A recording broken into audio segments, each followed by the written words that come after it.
You are listening to a True North Eager Beaver media podcast. The True North Eager Beaver podcasts are proudly brought to you by our founding sponsors, the Miss V Mysteries from Corvid Moon Publishing, your source for science fiction, fantasy, and cozy mysteries featuring a broad diversity of characters. CanadianTarot.com, your uniquely Canadian online eclectic tarot community and forum, and The Peppermaster, hot pepper sauces made from fresh farm ingredients to thrill your taste buds and expand your mind.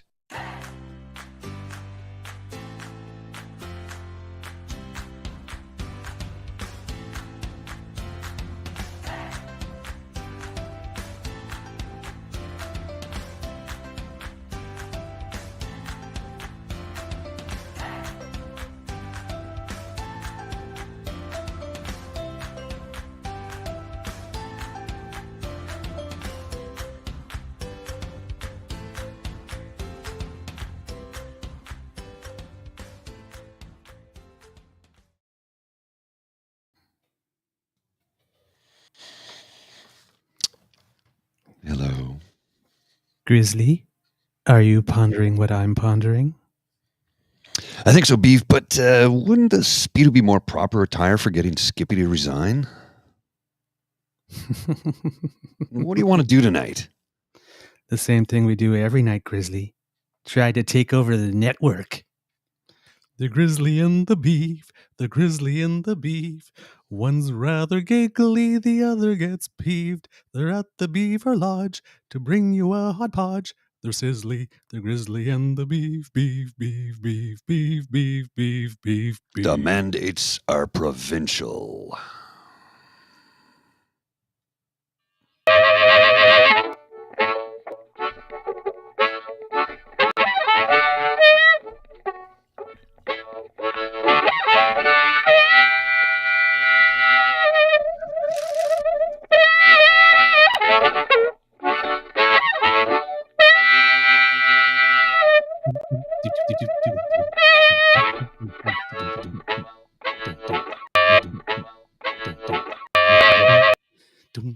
I love that music. Hi, welcome to the Dean Blundell Show. I'm Dean Blundell. The show is brought to you by Hawkins Cheesies. Love these things. Got my big boy bag here. I'm ready to rock. Are you? Glad I'm here. Glad you're here. Know who else is here? Lachlan Cross. Well, he's not actually here. He's in Edmonton. Lachlan Cross, 95.7 Cruise FM in Edmonton. Can I just say... Oh, come on, dude. We just started the show, man. I'm not even through the intro yet. Yeah, but it's just a short story. Oh, get out of here, man. Your stories are never short.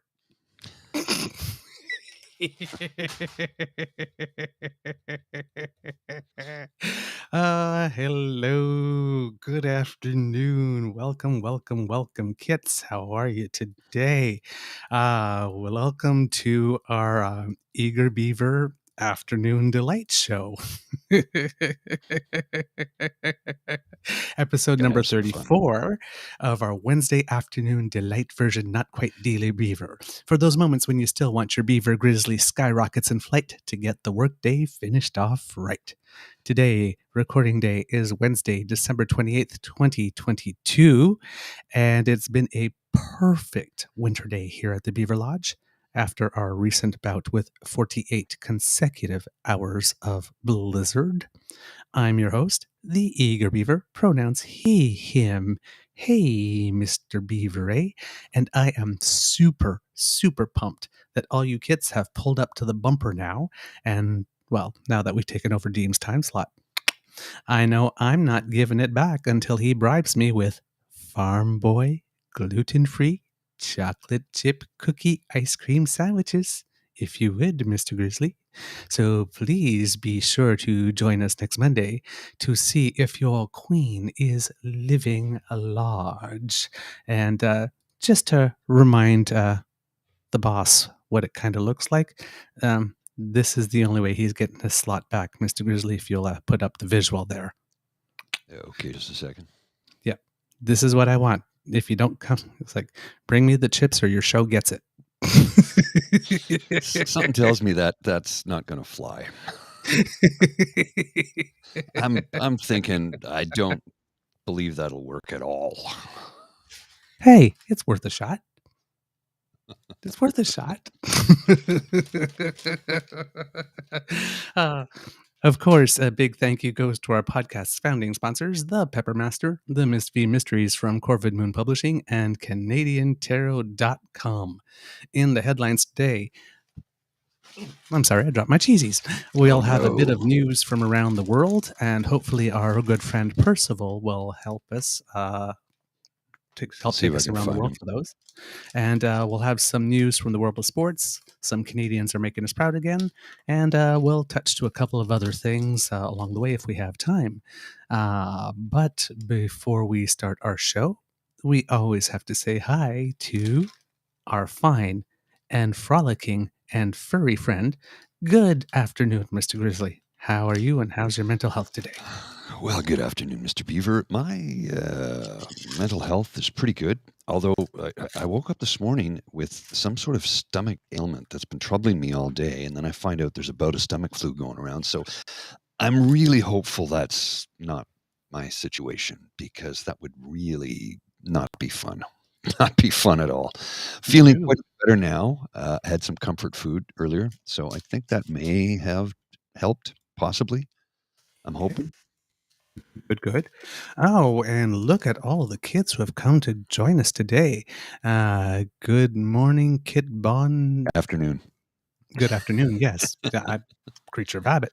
I'm not sure if that's pronounced Kid Bombed. Bonby? Or Kid Bondi. Hello, Kit Elaine. Yes, the things Douglas will do to get the cookies. I am a cookie monster. I definitely am. And I have done things for cookies that I will never talk about and bring to the grave. Kit Just Bomb. let you know. Oh, it's Kit Bomb. Well, there you go. Good afternoon, Kit Saucy, Kit Mel, Kit Linda, Kit Elaine. Who else have we got with us today? I believe that's it for the moment that I can see on the chat. If I've missed you, I'm very, very sorry. But thank you for joining us this afternoon. I hope you had a wonderful Christmas if you were celebrating, a wonderful Yule, wonderful Kwanzaa, Hanukkah. If you weren't celebrating, I hope you had a happy day. A lot of people did not have happy days over the holidays, especially those who were traveling. Ooh. Yeah, I was okay. You were okay? Yeah, I stayed in town. It was easy. Yeah. I drove to Orleans. You know, it's not that much of a stretch for me. It's 20 minutes, so not so bad for me. I can't say for anybody else how things went, though, because it was some pretty nasty weather out there. It was indeed, and as I mentioned on the last show, my Beaver and his sweetie and I got a bit of a scare. Almost being run off the road. So I don't know if I took about a year and a half off of my life in those 3 seconds. But you know what? I'm going to make the most of it. So there you go. Yeah. You got any good things happen over Christmas? Ours was quiet. We were just normally when the whole family's there, we were 13, but most of the family went off to Cuba and they were able to take off, and they're having a wonderful time. So we were just 5. But how are things at your place? Well, things were good at my place, but they weren't anything like this. This is Lake Erie, the shoreline of Lake Erie. Some drone footage because of the storm that rolled through there. This is what happens when the waves are crashing up over the breakwater and it gets really cold out. Like, this is not a model. This is real life. These are real houses where people live. So you can see where the ice is hit in some areas over others. It's like, wow, that's... look at that right up there. Look at this guy right here. It's like, yikes. And look at this. Just see how the house is, one side is just ice and the other side is fine. So it's going to be a little while before those folks are able to get clear of that. It does not look real. It looked like something out of a movie, but this is no dress rehearsal. This is real life. I mean, look at this guy's pagoda, or not pagoda. What do you call that thing? Pergola? Pergola, yes. Okay. Pergola, pagoda, slight difference there, but his pergola is just... I'm surprised it hasn't collapsed, because that's pretty heavy duty when you look at it. It's like, wow. It looks like Pompeii, and then Yeah. Kitlinda says it looks like Pompeii, and Saucy says Pompeis. Hmm.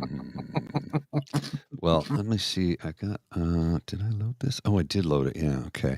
So, Oh, whoops, I loaded something up here that I got to show you. This is, I put this in the little write up there, the precursor. Um, Greta Thunberg. I So, know.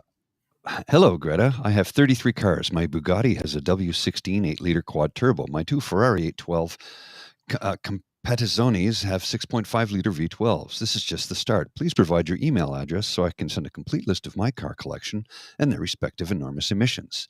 Yes, please do enlighten me. Email me at smalldickenergy@getalife.com. Greta does not play. She slays, man. Like, She really does. And you know what the best part was? Oh God, I wish I could find it. Hold on. Hold on. Yes, so he this guy's the, responds. oh yeah, his Go ahead. response was, "How dare you?" Yes. Like, he's the light heavyweight kickboxing champion. What is a light heavyweight, by the way? Light Not sure. heavyweight, lightweight, welterweight, middleweight, I guess heavyweight. just under heavyweight. I, I don't know. I guess they created a new category. I don't know. This light heavyweight. I've heard of it before, but it sounds pretty silly when you think about it. I know, but it's like, how dare you? It's like, you should see the tweets. He's got like one montage of like Greta Thunberg saying things, and like he's like driving his car and laughing, ha ha ha. So I'll say, okay, wait a minute, you dare publish that, but she can't dare say small dick energy. And I'm thinking like, how dare you? Cries the Marquis of Micropene after flexing and immediately getting KO'd for all to see by a roundhouse kick tweet to the jugular by Greta. Seems he wanted a fight in which only he was allowed to throw punches. Some of the follow up tweets in the ratio. I had literally never heard of Andrew Tate until he was murdered by Greta Thunberg this morning. Greta fucking destroyed him. Okay, now that Greta Thunberg has officially defeated that weirdo Andrew Tate, can we please leave his ashy, unwashed remains in 2022? You lot gave him way too much energy this year. I hate that even had to learn who he was. Dude looks like an expensive sexist pencil. Upside down pencil with a rubber on top. Oh my Well, word! I mean, she claps back. Oh yeah, and Like when that if they were going to fight and they were going to have that stare down moment right before she'd win that one too. Well, I mean, the tweet Trump set out, she seems like a very happy young girl looking forward to a bright and wonderful future. So nice to see.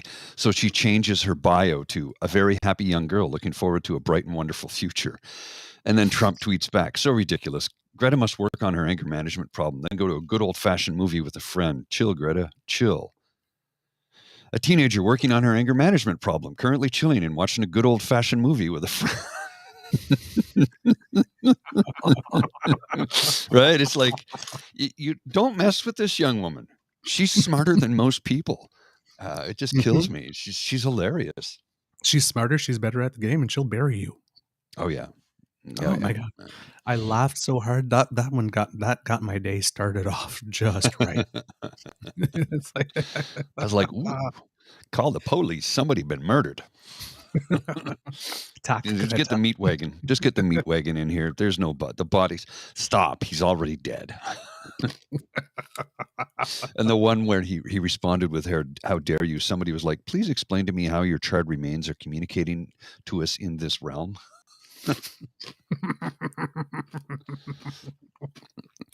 Fuck around, find out. Mm-hmm. Oh yeah. Hey, it's 2020.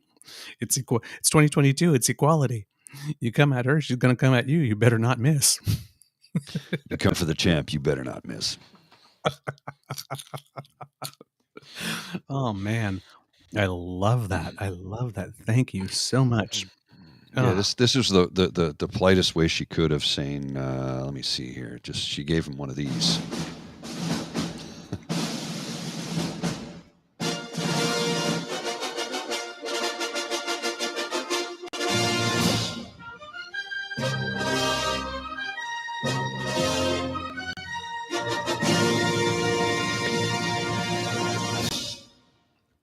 Such a polite way of telling him to do exactly that. That was a chef's kiss. Greta, you get 25 Beaver points. I'll give her 100 uh, for that. yeah, really. Yeah. Hello, Kit Stacy. Thank you for joining us as well today. All right. In the headlines, we're going to do a little trip around the world to start off this show because there's been a lot going on. Mr. Grizzly is Percival here. He's usually a very, very, very good tour guide. Percival has entered the building. Yes, yes, yeah. I shall get his top hat 1 second and the monocle 1 second. I'll be right back, sir. You entertain the folks while I get this prepared for you. Okay. I think I can do that. So, kids, sorry, my mouth is full. I'm eating cheesies. They actually really are damn good. Dean was right, man. We should really get a sponsorship from these Hawkins people. Yum, yum, yum. And if we can get Chapman's too, then we can get all the chocolate ice cream as well. You know what? If I get some Chapman's chocolate ice cream, Farm Boy gluten-free chocolate chip cookies, and Hawkins cheesies, I might have to resign because I might never leave the kitchen. Yes. So had an absolutely wonderful Christmas with my Beaver sweetie, his father, and my sister-in-law's parents who came in. We ate way too much food.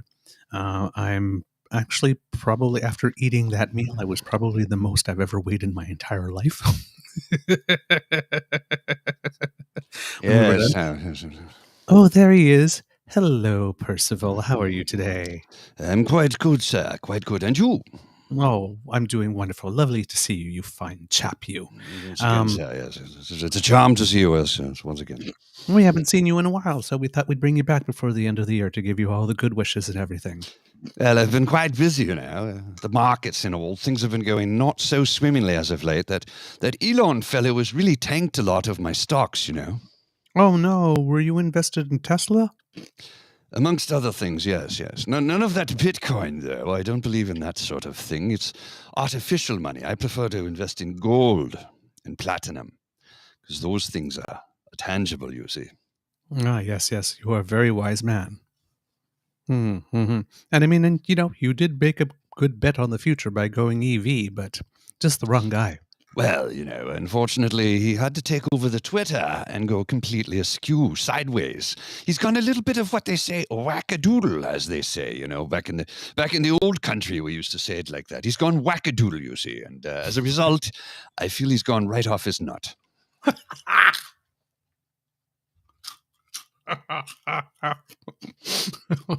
$44 billion he spent on that acquisition for an artificial thing for an artificial thing. Yes, quite the genius he seems to think that he is, but I would have to say otherwise. Oh, my monocle!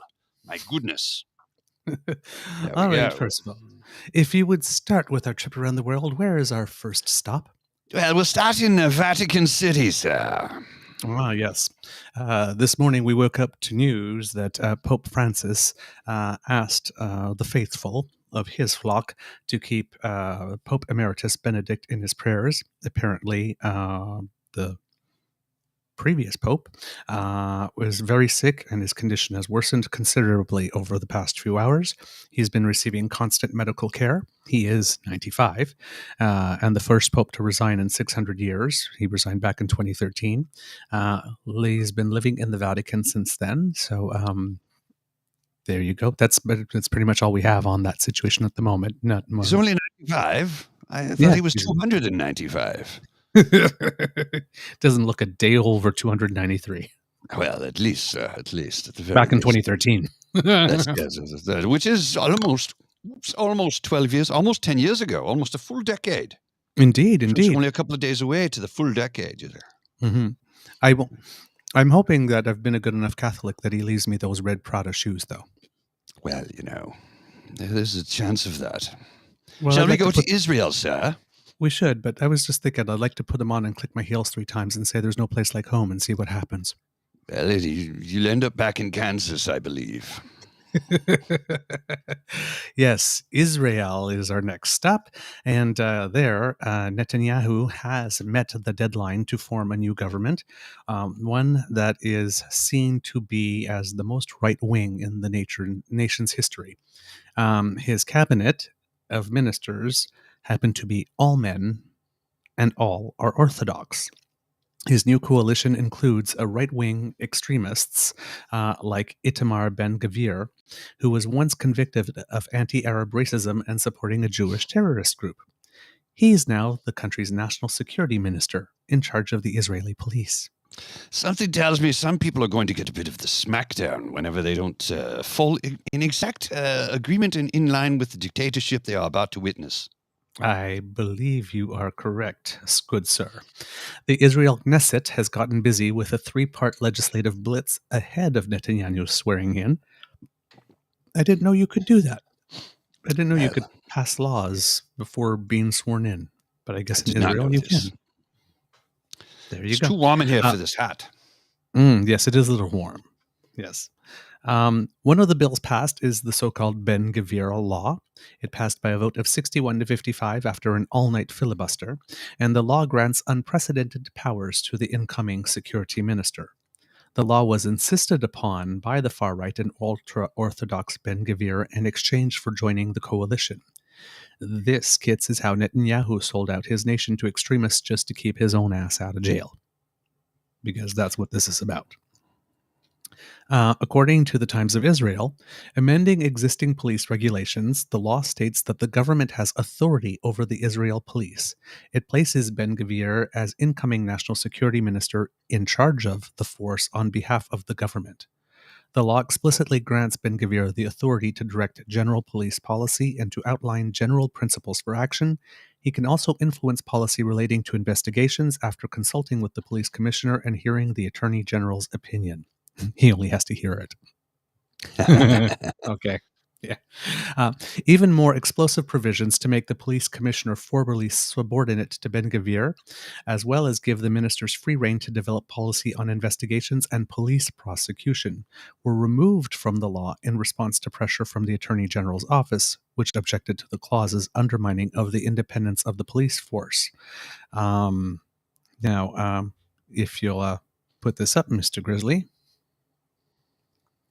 this is what the guy looks like. Exactly what you'd think a guy who's like that would look like. Direct from Central Casting. Just a little bit. Oh, yeah. Yep. In that, how's that for a creepy face? Mm-hmm. Just saying. We shouldn't be picking on people's looks, but I mean... This is Central Casting. He looks hateful. Let's just put it that way. He looks like the epitome of evil. Yes. But even though those sections of the law were removed, well, you know what? It doesn't seem to have, how would I put it, tempered his flame at all, because he basically says he has plans to pursue the legislation of those policies at a later date. Couldn't get it now, but he's going to keep trying to get them. The law approved on Wednesday did not include provisions Ben-Gvir had sought that would make the police commissioner subordinate to the minister. So you know all that stuff we say about here about like the government not directing police? Mm-hmm. He wants to direct police. Yeah, that's not good. Yeah, that's not good. He literally wants to direct police. Ben-Gvir has said that he wants to ease open fire rules to enable security forces to fire on people holding rocks or firebombs. So genocide is on the menu by the sounds of it. How far we've fallen since 1957. Yeah, no kidding. Well, I'm not sure if 1950 if that's the actual year. When was here Israel formed anyway? I thought it was 47. 47. Yeah, I think I got that year wrong. Yeah, I knew that 57 wasn't right. Before entering politics, Ben-Gvir, who was a lawyer, cultivated a practice defending Jewish extremists. He himself has multiple convictions for supporting a Jewish terror group and for incitement to anti-Arab racism. Of course, Netanyahu says that Ben-Gvir won't be able to go too far because he's still in charge, but if you're asking me, this looks like a compromise to the beholden. I think so. Yeah, a compromise of the beholden, I should say, more. Our next stop, Percival. Iran. Mhm. Iran was kicked off the UN Commission on the Status of Women. Linda Thomas Greenfield, the U.S. ambassador to the UN, said, Mr. Grizzly, this is for you. The Commission is the premier UN body for promoting gender equality and empowering women. It cannot do its important work if it is being undermined from within. Iranian actress Tarana Ali-Dutsi, best known internationally for her role in The Salesman, which won the Best Foreign Language Film Award at the 89th Academy Awards, was arrested days after she criticized the execution of a man who was involved in the nationwide protests that have swept the country since September. She had condemned the hanging of Mohsen Shekari, who was killed this month in the first known execution linked to the protests. Shekari was reportedly convicted of waging war against God for stabbing a member of the Basai, I will say, parliamentary force at a protest in Tehran on September 23rd. State media outlet Fars News Agency, which is affiliated with the Islamic Revolutionary Guards, said Al-Dutsi had been arrested because there was a lack of evidence for her claims. Mr. Grizzly? Sorry, I'm trying to respond to a message here at the same time, so I apologize. Some celebrities make claims without evidence and publish provocations and have been thus arrested. The Fars News Agency said in its report on Al-Dutsi. Known as a feminist activist, Al-Dutsi last month published a picture of herself on Instagram without the Islamic hijab and holding a sign reading Women, Life, Freedom to show support for the protest movement. After Shekari's execution, she said in another post, Your silence means supporting tyranny and tyrants. Adding that, every international organization who is watching this bloodshed and not taking action is a disgrace to humanity. Her Instagram account has since been deleted. Of course. Days after Shekari was hanged, a second execution took place on December 12th. Majidreza Ranavard was hanged in the northeastern city of Mashhad after he was accused of killing two paramilitary officers. And I'm not sure which one of the two, but one of them was an actual public hanging, which hadn't happened in Iran for quite a while. Number of years, I think. Eh? Yes, indeed. Next up, Percival. Peru. Peru's Congress voted to impeach President Pedro Castillo after he announced he was dissolving Congress and replacing it with an emergency government. He had been escorted to a police station and charged with rebellion. He survived two previous attempts at impeachment. Vice President Dina Boluarte has been sworn in as the interim president and the first female leader in the country's history. Castillo was impeached with 101 votes and 29 votes against or abstentions. A judge in Peru ordered him to be in custody for 18 months. He tried to dissolve cubes. Okay. There's a mistake in my notes there. Little typo. Yes. The judge says that the custody order was needed because Mexican President Andrés Manuel López Obrador, let me try that again because I like to make that run. Mexican President Andrés Manuel López Obrador was willing to grant Castillo political asylum. Calls from the people came from the people for immediate elections. Boluarte said that she would submit a bill to bring the election forward to April 2024. Gee, don't rush it, eh? Yeah, whatever you do. Yeah. The measure did not pass, of course. According to Peruvian newspapers, La República, 71% approve of Boluarte's ascension to the presidency. And there have been protests, and in those protests, at least 22 have died over 10 days in clashes with the police. Russia, Ukraine. Canada, as we mentioned in a previous episode, is removing the sanctions that allowed moving the exemption to sanctions that allowed a Montreal company to repair the turbines for the Gazprom Nord Stream 2 pipeline.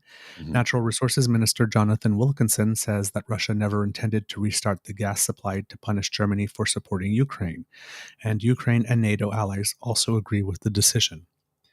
The United States has now provided $19 billion in military aid to Ukraine and is about to lend it its Patriot air defense missile system, which is something that President Zelensky has been asking for some time now. The Patriot missile system is the most advanced missile defense system, capable of shooting down a range of targets from ballistic missiles to aircraft, and it has a range of 40 miles or more, and radar can detect these threats from even further away. Germany has helped by sending in 7 additional Gepards. France organized more than 36 countries and 24 international organizations at a conference in Paris to pledge over $1 billion in humanitarian aid to Ukraine this winter, according to the French foreign minister. Zelensky had asked for $848 million in aid to support the country's critical infrastructure. They also pledged $19 billion in aid for next year.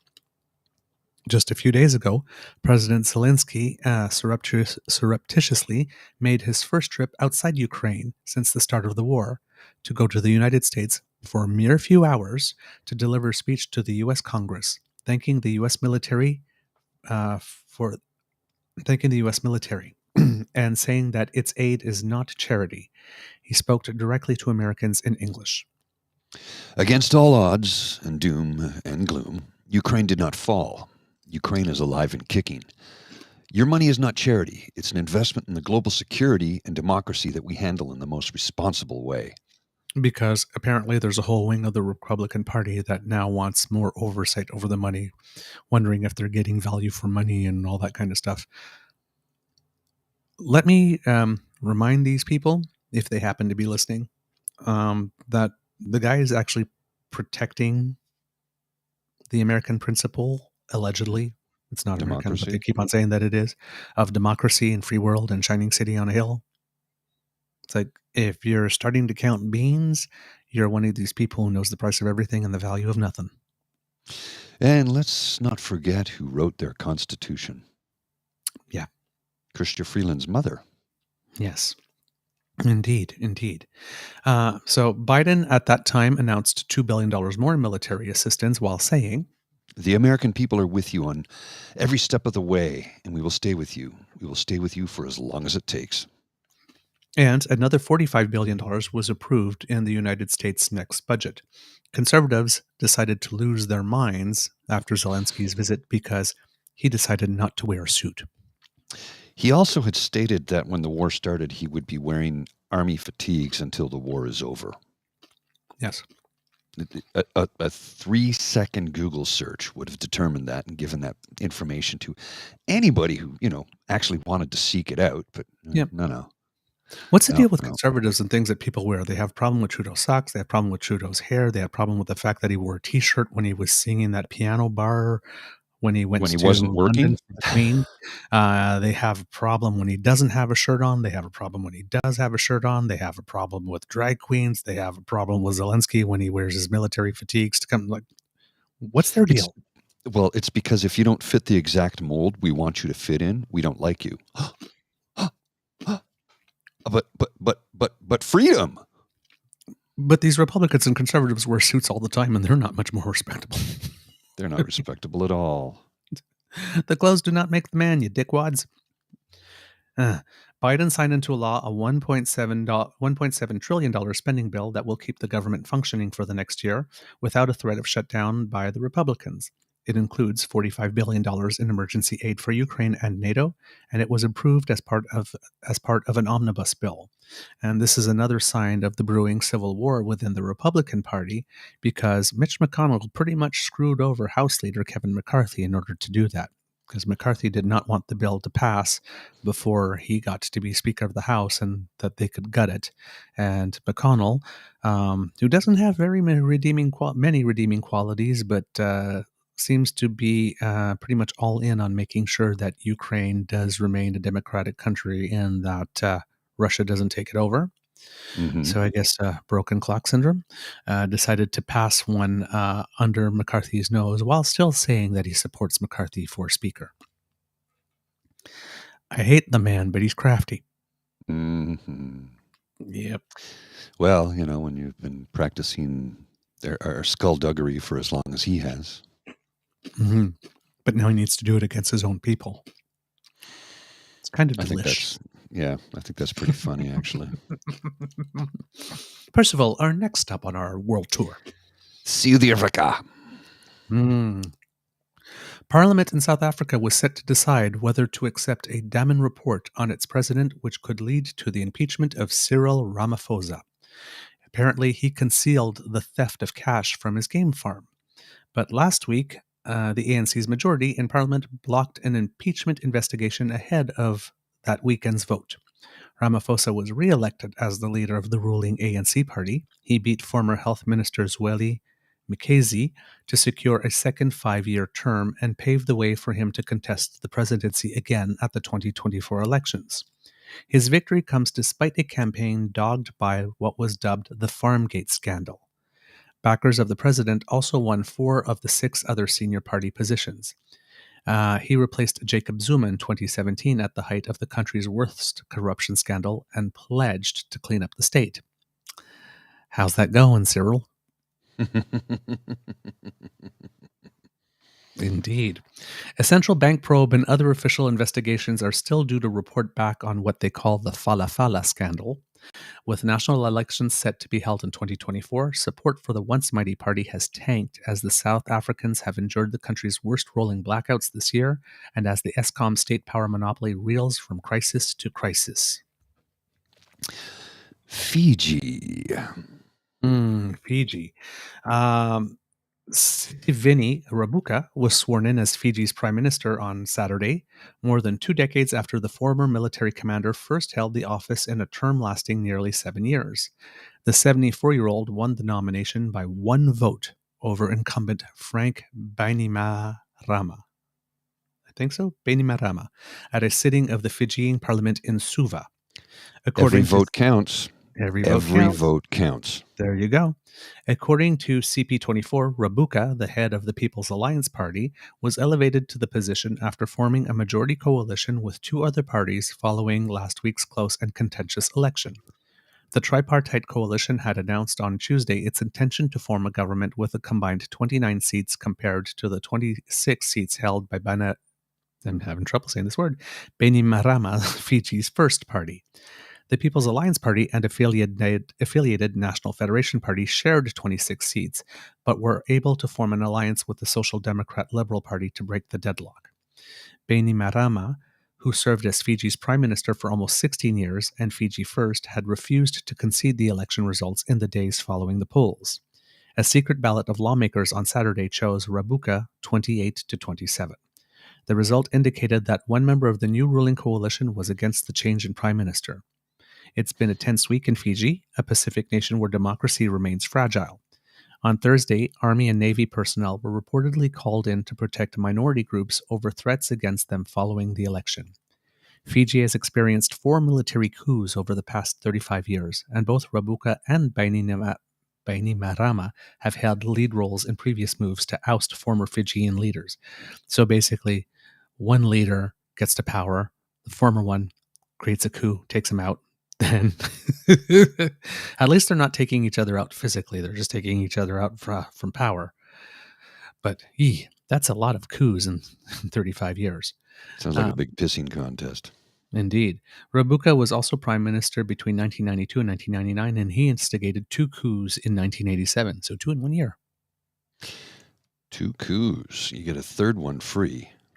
2 coups a raisin in Kellogg's Raisin Bran. Okay, sure. After that, where are we stepping next? China. The island nation of Taiwan is extending its mandatory military service from 4 months to 1 year to counter threats from China after no less than 71 jets and drones crossed into Taiwan's defense zone of late and 7 ships were deployed. China claims, again, that it is being provoked, this time by joint Taiwan-U.S. exercises. China is also accelerating plans to buy international COVID vaccinations and drugs. Suddenly, we're good enough for them. As cases are surging, they're trying to make up for shortage of locally produced drugs. Over 80% of the elderly are double vaccinated, but only about 40% of those over 80 have 1 booster shot. China has reported 7 COVID deaths since relaxing the rules, but experts predict that there are about 1 million to come. Funeral home workers, yes, well, it's a big country. Yeah. Yeah. Funeral home workers say demand for their services has increased sharply, but China hasn't reported any increase in COVID-19 hospitalizations since December 7th, when its zero COVID policy was lifted, and has reported no deaths, I think, in the last week or so. Unable to tell whether authorities from outside, like the World Health Organizations, are unable to tell whether China is hiding information or whether authorities are just too overwhelmed to keep count. Sorry. By the 24th of December, 100 deaths had been reported, but no deaths have been reported, as we mentioned before, in the week leading up to December 26th. Officials say that so far this month, likely 250 million people have contracted the virus, millions more every day, and it has overwhelmed the system. And it seems that China has just decided to let her rip, which is causing fears all around the world of the emergence of another virus. And of course, people on the economic side of things are wondering whether or not there will be more shutdowns of production lines and supply chain disruptions as a result of the sheer number of people taking ill. Yeah, it's tough to Um, say, right? yeah. On January 8th, China will stop requiring inbound travelers to quarantine. Officials say that the virus has become less virulent and will gradually evolve into a common respiratory infection, just as variant surveillance is dwindling. I'm sorry, kids, for some reason I got a little bit of hiccups. And I'm trying to speak through them. Hong Kong is also lifting almost all of its rules, and its border with mainland China will reopen sometime in January. India. Some hospitals in India now have an oxygen plant on their premises to ensure they never run out again. During the peak of their worst wave, that was one of the problems, where there was absolutely no oxygen. There was an oxygen shortage, and they couldn't help a lot of people. Government funded the setting up of more than 1,000 oxygen plants across the country, expanding capacity by 1,000% at the time, but most of them now are sitting idle. Dr. Tripti Gilardia, a frontline COVID doctor, says the government should find a way to keep them operational so that they do not fall into disrepair. She's quoted as saying, "I think we would have definitely been able to save many more lives had we been better prepared in terms of healthcare infrastructure." While the Indian government claims that not, well, there's lots of weird stuff with my notes today. Yeah, looks like you had some typos. Yeah, really. Um, well, while the Indian government claims that not one person died as a result of lack of oxygen, data tracking organization calculated that there were more than 500 oxygen-related deaths in just 2 months. India spends just 2% of its GDP on healthcare, as compared to Canada, which spends 12. Also, India has been trying to put a little bit of pressure on Russia to stop its war on Ukraine. India, South Africa, and China are, even though they're Russia's friends, are not happy about what's going on, particularly since Putin has been talking about reserving the right for first strike nuclear intervention. Indian Prime Minister Narendra Modi uh, announced that he would not be holding an annual in-person summit with let me rephrase that, Vladolf Putler, There you after go. the Russian president threatened to use nuclear weapons in the war in Ukraine, according to people with knowledge of the matter. 4 days later, Russia says reports about Modi refusing Putin meeting are a misunderstanding. Uh-huh. Of course. Yes, they don't understand why it is that you're being an idiot. No. According to the Anadolu Agency, Russian President Vladimir Putin held a phone call with Modi about the situation in Ukraine and ties between Moscow and New Delhi on Friday. Putin and Modi, a week ago Friday, that would be. Putin and Modi expressed satisfaction with the high level of bilateral cooperation developing based on a particularly privileged Russian-Indian strategic partnership, the Kremlin said in a statement. That's probably bullshit.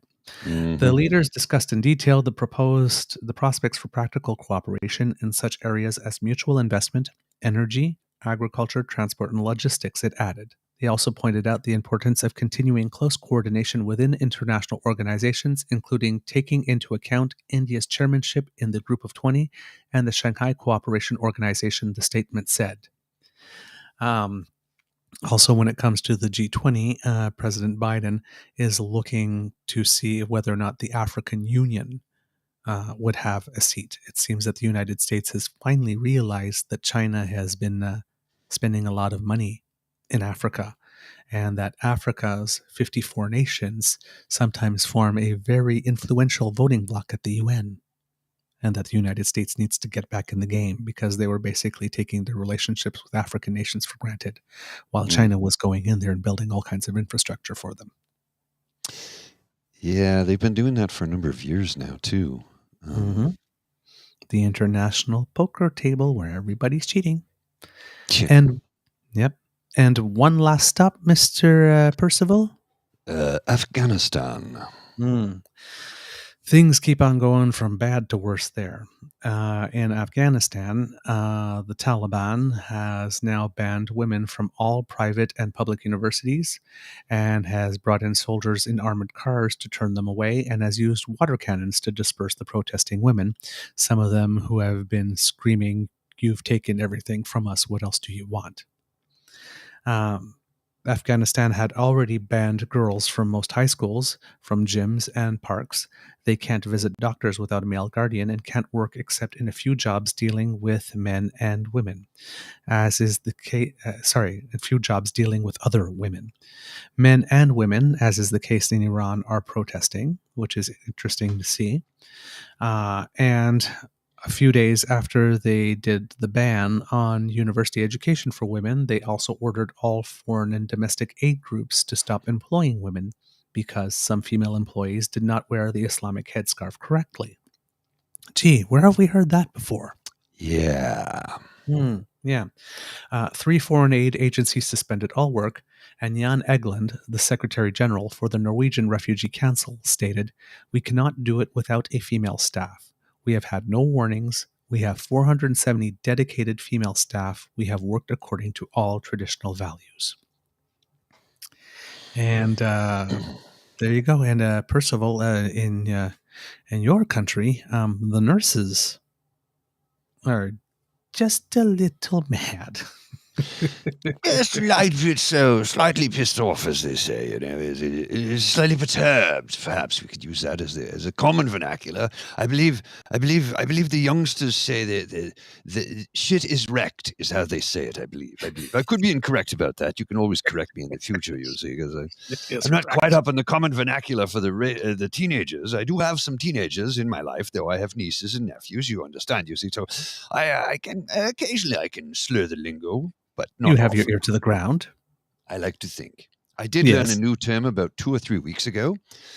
When a young gentleman is fancying a partner of some type, male, female, whatever the case may be, or a young lady perhaps, but usually it's a young gentleman, we used to say, "He got game." But now the youngsters are saying, "He's got riz. He's the Rizinator. He's the Rizard of Oz. R-I-Z-Z. It's the Riz." It basically means the young man has game. I don't know where it comes from. Okay. Kids today. These kids today don't even know how to tie down their pumpkins. Man, when I was a boy, I used to... Wait a minute. I never tied down no pumpkin. Over 100,000 nurses in the UK have gone on strike for the second time this month, and they're not the only ones. Railway workers have brought the transport network to a standstill. Border Force staff are preparing to walk out. Postal workers, bus drivers, and civil servants are either in the middle of strike action or threatening to strike. Paramedics were in strike in many parts of England, and particularly in a particularly bitter dispute that will bring further turmoil to an already ravaged public health system. The public have been urged to only call ambulance if they absolutely need to. Don't get so drunk that you end up with an unnecessary visit to the A&E, Stephen Powis, the medical director of the NHS England, told the BBC. Workers are saying that their pay conditions and ability to provide essential services have been compromised by years of cuts and underinvestment, and inflation in the UK is over 10%. Ouch. Yes. We never got higher than 8.1, and we're down to 6.8. Yeah. All Well, right. they say Just again, for comparison perspective, right? comparison. Well, and they say inflation's currently at 6.1, is it? 6.8 here. 6.8. Okay, so 7% effectively. Yes. But I don't know how accurate that measurement is because I've noticed a lot of things have gone way up in price just in the last few weeks. Hmm. Every time I go to buy groceries, I'm like, what the hell? Well, You walk groceries are in, still up. yeah, they're not dipping at all. And a Food matter of is not fact, dipping. it's no, not in the least bit. And that's one of the biggest expenditures for most people outside of either mortgage or rent, food. Yeah. So it's a little disturbing when I go to the grocery store and I figure, oh, $20, I'll just pick up a loaf of bread and some. No. You pick up a loaf of bread, some mayo, and a package of slice. That's it. You're done. You're done. You can't afford anything else. It's crazy. Indeed. Yep. It's like, how are you going to make a sandwich? Well, you got one loaf of bread, you got some sliced meats, and you got mayo. You can't even afford the mustard if you don't have more than $20 in your pocket. Mm-hmm. Mm-hmm. So it looks like the sort of general strike that we were sort of thinking was going to happen in Ontario when Doug Ford tried to legislate the educational support workers back to work is actually happening in the UK at the moment. Hmm. Um, Britain's public sector workers in particular are bearing the brunt. The average pay growth in the private sector was 6.9% in the middle of 2022 compared to 2.7% for the public sector. Well, you just said Doug Ford. That's the magic word, right? This is Dougie here. I don't always disappear for weeks on end while the people of Ontario struggle. No, wait. That's exactly what I do. Ah, of course, with cheesecake and Timmy's. Yep. This wave of strikes is the biggest to hit Britain in a decade, and the sheer number of services being affected has drawn comparisons to the so-called Winter of Discontent of 1978 to 1979. That period followed bitter pay disputes between the government and both the public and private sector following Margaret Thatcher's 1979 election victory. I Thatcher remember that waged well. a, yeah, Thatcher waged a largely victorious battle with many of Britain's unions, severely diminishing their power at that time. In reality, the strikes of 2022 have caused a fraction of the impact that those did. A total of 417,000 working days were lost to strikes in October, the most recent month for which figures are available according to the Office for National Statistics, a far cry from the several million days lost at the end of the 1970s. But October's figure is the highest number for any month since 2011, and virtually all pay disputes seem far from resolved, stoking fears that the next year will be one of mass disruption. And that, Wonderful. Kits, is our trip around the world. Thank you very much, Percival. Been around the world, I. A little Lisa Stantz girl. I don't know the lyrics. Been around the world, I That's all I can't know. find my baby. I don't know and I don't know why. Why he's gone away and I don't know where he can be. Of course, you My know them. baby, but I'm gonna find him. I love 80s music. So yes, Percival, thank you very much for being our guide around the world today. Yes, it was my pleasure, sir. You see, I do travel a fair bit. Although since that's the old Pando came around, they kind of limit the traveling from a global perspective. You see, but whoops, I dropped my monocle. How terrible of me! I shall retrieve it and reinstall it. There we are. Much better. Much better. Yes, I should twirl the mustache too. I think. Better keep that in, you'll go blind. Well, sure. That's what they say. That's what she said. You keep that in, Oh, you'll yeah. go blind. Mr. Grizzly, I've been doing a lot of talking. Do you happen to have anything for us today? Oh, I got a couple of little things. All right. Let's see. I'm gonna pop up this little thing. So you're all familiar with that pedophile Matt Gaetz, right? Oh, yeah. Yeah. Word Well, forehead. here's a thing. He just popped up. Diabetics need to lose weight and go to the gym. Pedophiles need to lose elections and go to jail. From Wilfred Brimley. Yeah. I can't believe that guy's not been indicted yet. I think it's only a matter of time. Like legitimately only a matter of time before he goes down. And I read something this morning that stated that Trump is going to be indicted. It's not a question of if, it's just a question of when. And some pretty prominent lawyers stated on CNN it's going to happen. So I'm like, well, America's going to run out of beer, somebody said. And they added on to that was, don't worry, Europe will send you some because we're going to party too. I hope, listen, I hope that it's true. And like part of me says, yeah, like Saucy just said, well, they can hurry the fuck up Yeah, because agreed. like this Pizzagates guy, and they keep on talking about all this like pedophilia and whatnot. Like, listen, if you look down like the history of sexual scandals between the Republicans and the Democrats, most of the ones involving children have involved the Republicans, Yeah, I know. right? Uh-huh. So Accuse that again, accuse the other side that which you were guilty of, right? That's well, exactly, that old chestnut. yeah. But the other thing is, I'm just sitting like the other day I was at home and I was thinking like, okay, you know what? We're waiting for Trump to be indicted. We're waiting for them to get Matt Gaetz, and I'm sitting there and it's like, have we all forgotten that they actually kidnapped children like from the arms of their mothers and separated them? Forgot intentionally did not take down information for the parents so that the kids can be returned. It's been like what 4 or 5 years of this, like, and not anybody's been charged for that yet. Yeah, well, there's this Have you little kidnapped tidbit. children from their parents, like to separate them, and nobody gets charged?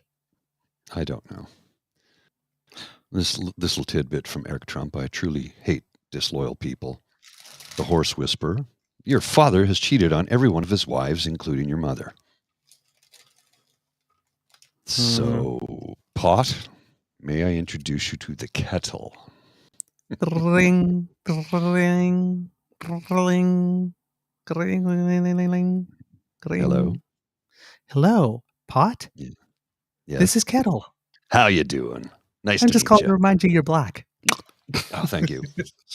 I am? Damn, I knew I was slick. Seriously, man. In Seriously. in other Zero news, self-awareness. the Unity Freedom Bear Hug Rally Convoy occupier people, James Bowdert being one of them, wanted to have a what do they call it, Operation Olive Branch reunion in Ottawa in February, and the city basically said, "No, you fucking won't." So they Police decided to chief. go some. Oh, the police chief said, "No, not happening. We're not letting any vehicles downtown. We will stop every vehicle. You want to protest on the hill? You can get out and walk. It ain't happening." So they So said, they've "Okay." decided to find some place they thought they would be more welcome. So this is run by American money because somebody looked at it and goes, "Hey, that's the middle of the country. Let's send them Winnipeg in fucking February." We're not dealing with the brightest people here. Oh, and here's a cute one. I found this one earlier today. Canada Unity, which is the Freedom Convoy people who are going to Winnipeg in the middle of February to have a Operation Bear Hug, they call it. They posted this on Twitter on December 16th. In 1672, a mob of angry Dutch killed and ate their prime minister. Options, just saying. But it was a peaceful protest, right? Okay. So sedition, overthrowing your government, using your children as child soldiers and human shields wasn't bad enough. Now they want cannibalism. Yes, let's just add to it. Remember, and this is the clip from their MOU. They wanted to basically dissolve the government and form their own. So these people are not very bright. They don't know a goddamn thing about. They don't know anything about civics. They don't understand them at all. And quite frankly, I'm looking forward to seeing the first person try to park their truck at Portage in Maine and watch what happens to them in Winnipeg, because Winnipeggers will not be nice. They will not welcome them with open arms. And I have it on very good authority that is gangland central for all of Canada. Mm-hmm. I'll give you a for instance, without saying the names of any of the gangs involved. But there is one gang that rides motorcycles, and they have a chapter in Winnipeg. And there was another gang, mostly Indigenous, and the motorcycle gang. One of their members was removed from this earth by forceful means, we'll say.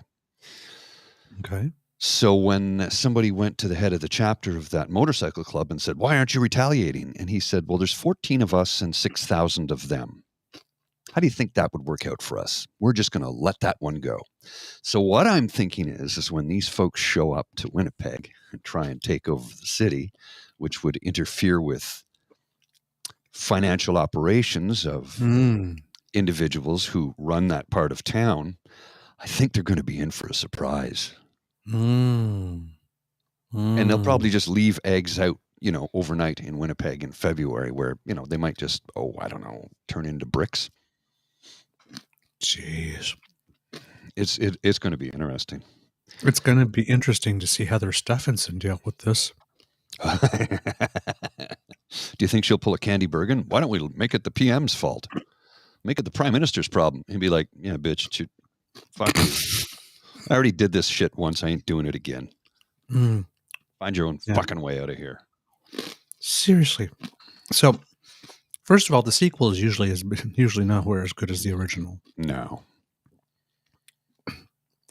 The location is not as good as the original for this type of thing. Winnipeg in February.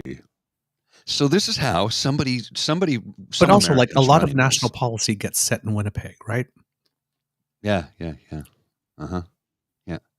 Seat of government in Canada is at the Manitoba legislature, right?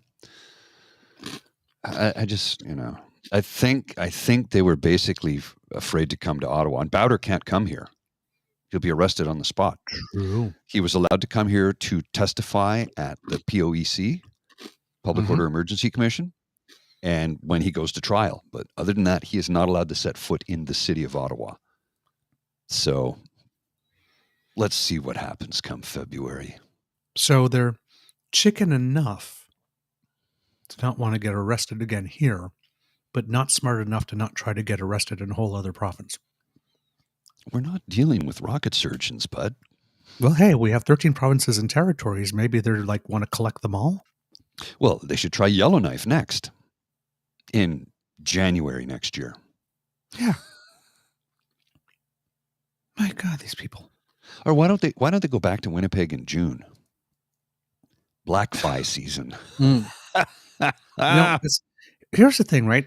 They are so tenacious and dedicated. Now, if they could only channel that into something that would actually improve their lives. Well, I mean, they invest a lot of time, energy, and effort into messing with other people's lives, but they won't do anything to fix their own. They just want to blame it on everybody else. And no, you are correct about this, Bruce. Winnipeggers will not be as patient as Ottawa.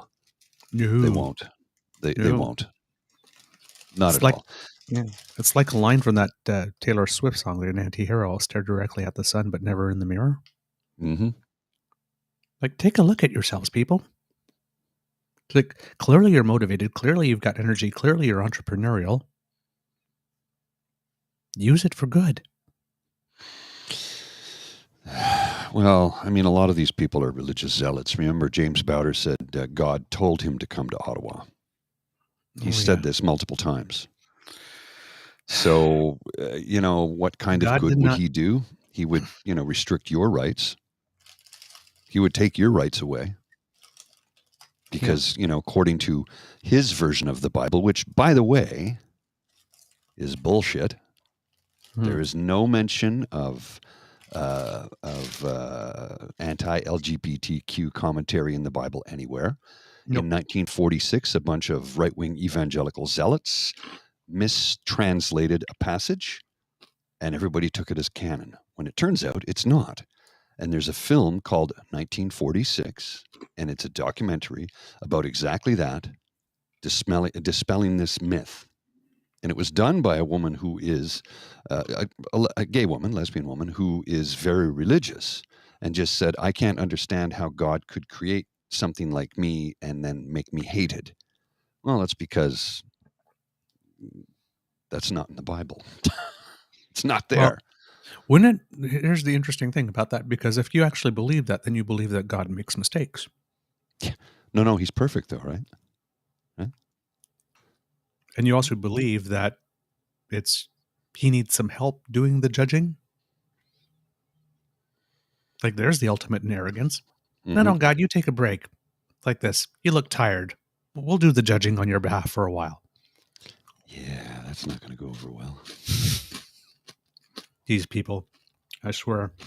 Hey, if you guys want to fuck around again and find out, be my guest. Be my guest. See my vest. See my vest. It's made of real gorilla chest. Gorilla chest. uh, hey, I wonder if I'm going to say it just in case nobody noticed, but for our intro, people, I don't know if anybody would notice, but I wore the black T-shirt because Black Dean is t-shirt. always wearing some type of Oh, black that's T-shirt. true. That's true. Yes, I just didn't have the glasses on today, but I committed. You committed. And I'm like downing these cheesies like crazy. Yeah, I They're can't. really damn good. I open a bag of Hawkins cheesies and that's it. I'm eating the whole bag. I'm sorry, they're addictive. It's like crack or something. With salt. Yeah, basically. Seriously. Oh my god. Okay, let's see what some of the kits are saying here. You need a kitty calendar on your wall, Douglas. Yeah, because Dean has a picture of a cat taking a dump.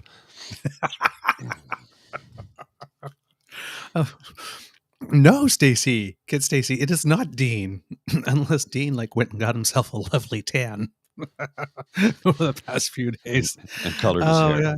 Yeah. Saucy goes, "Oh my God, you did wear black. See, your queen thinks of it all, darlings." I figure it's part of my camouflage. Yeah, that's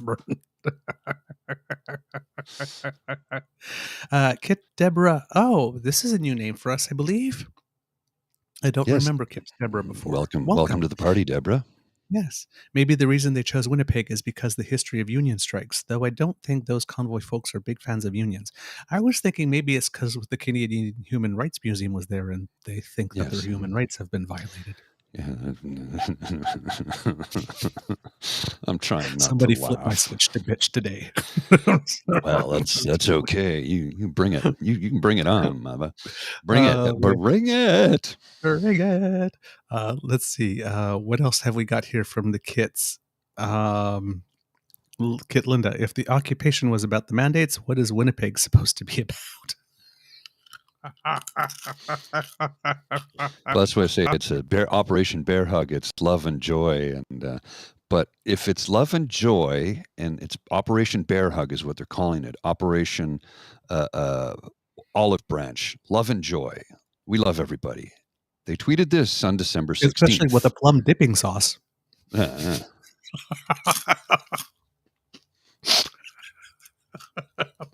Well, here's a really good tweet. I'm going to pull this one up in a sec. I got to show you this. This is something that I had not thought of before, but makes perfect sense from Rod Farver's leader of COLA.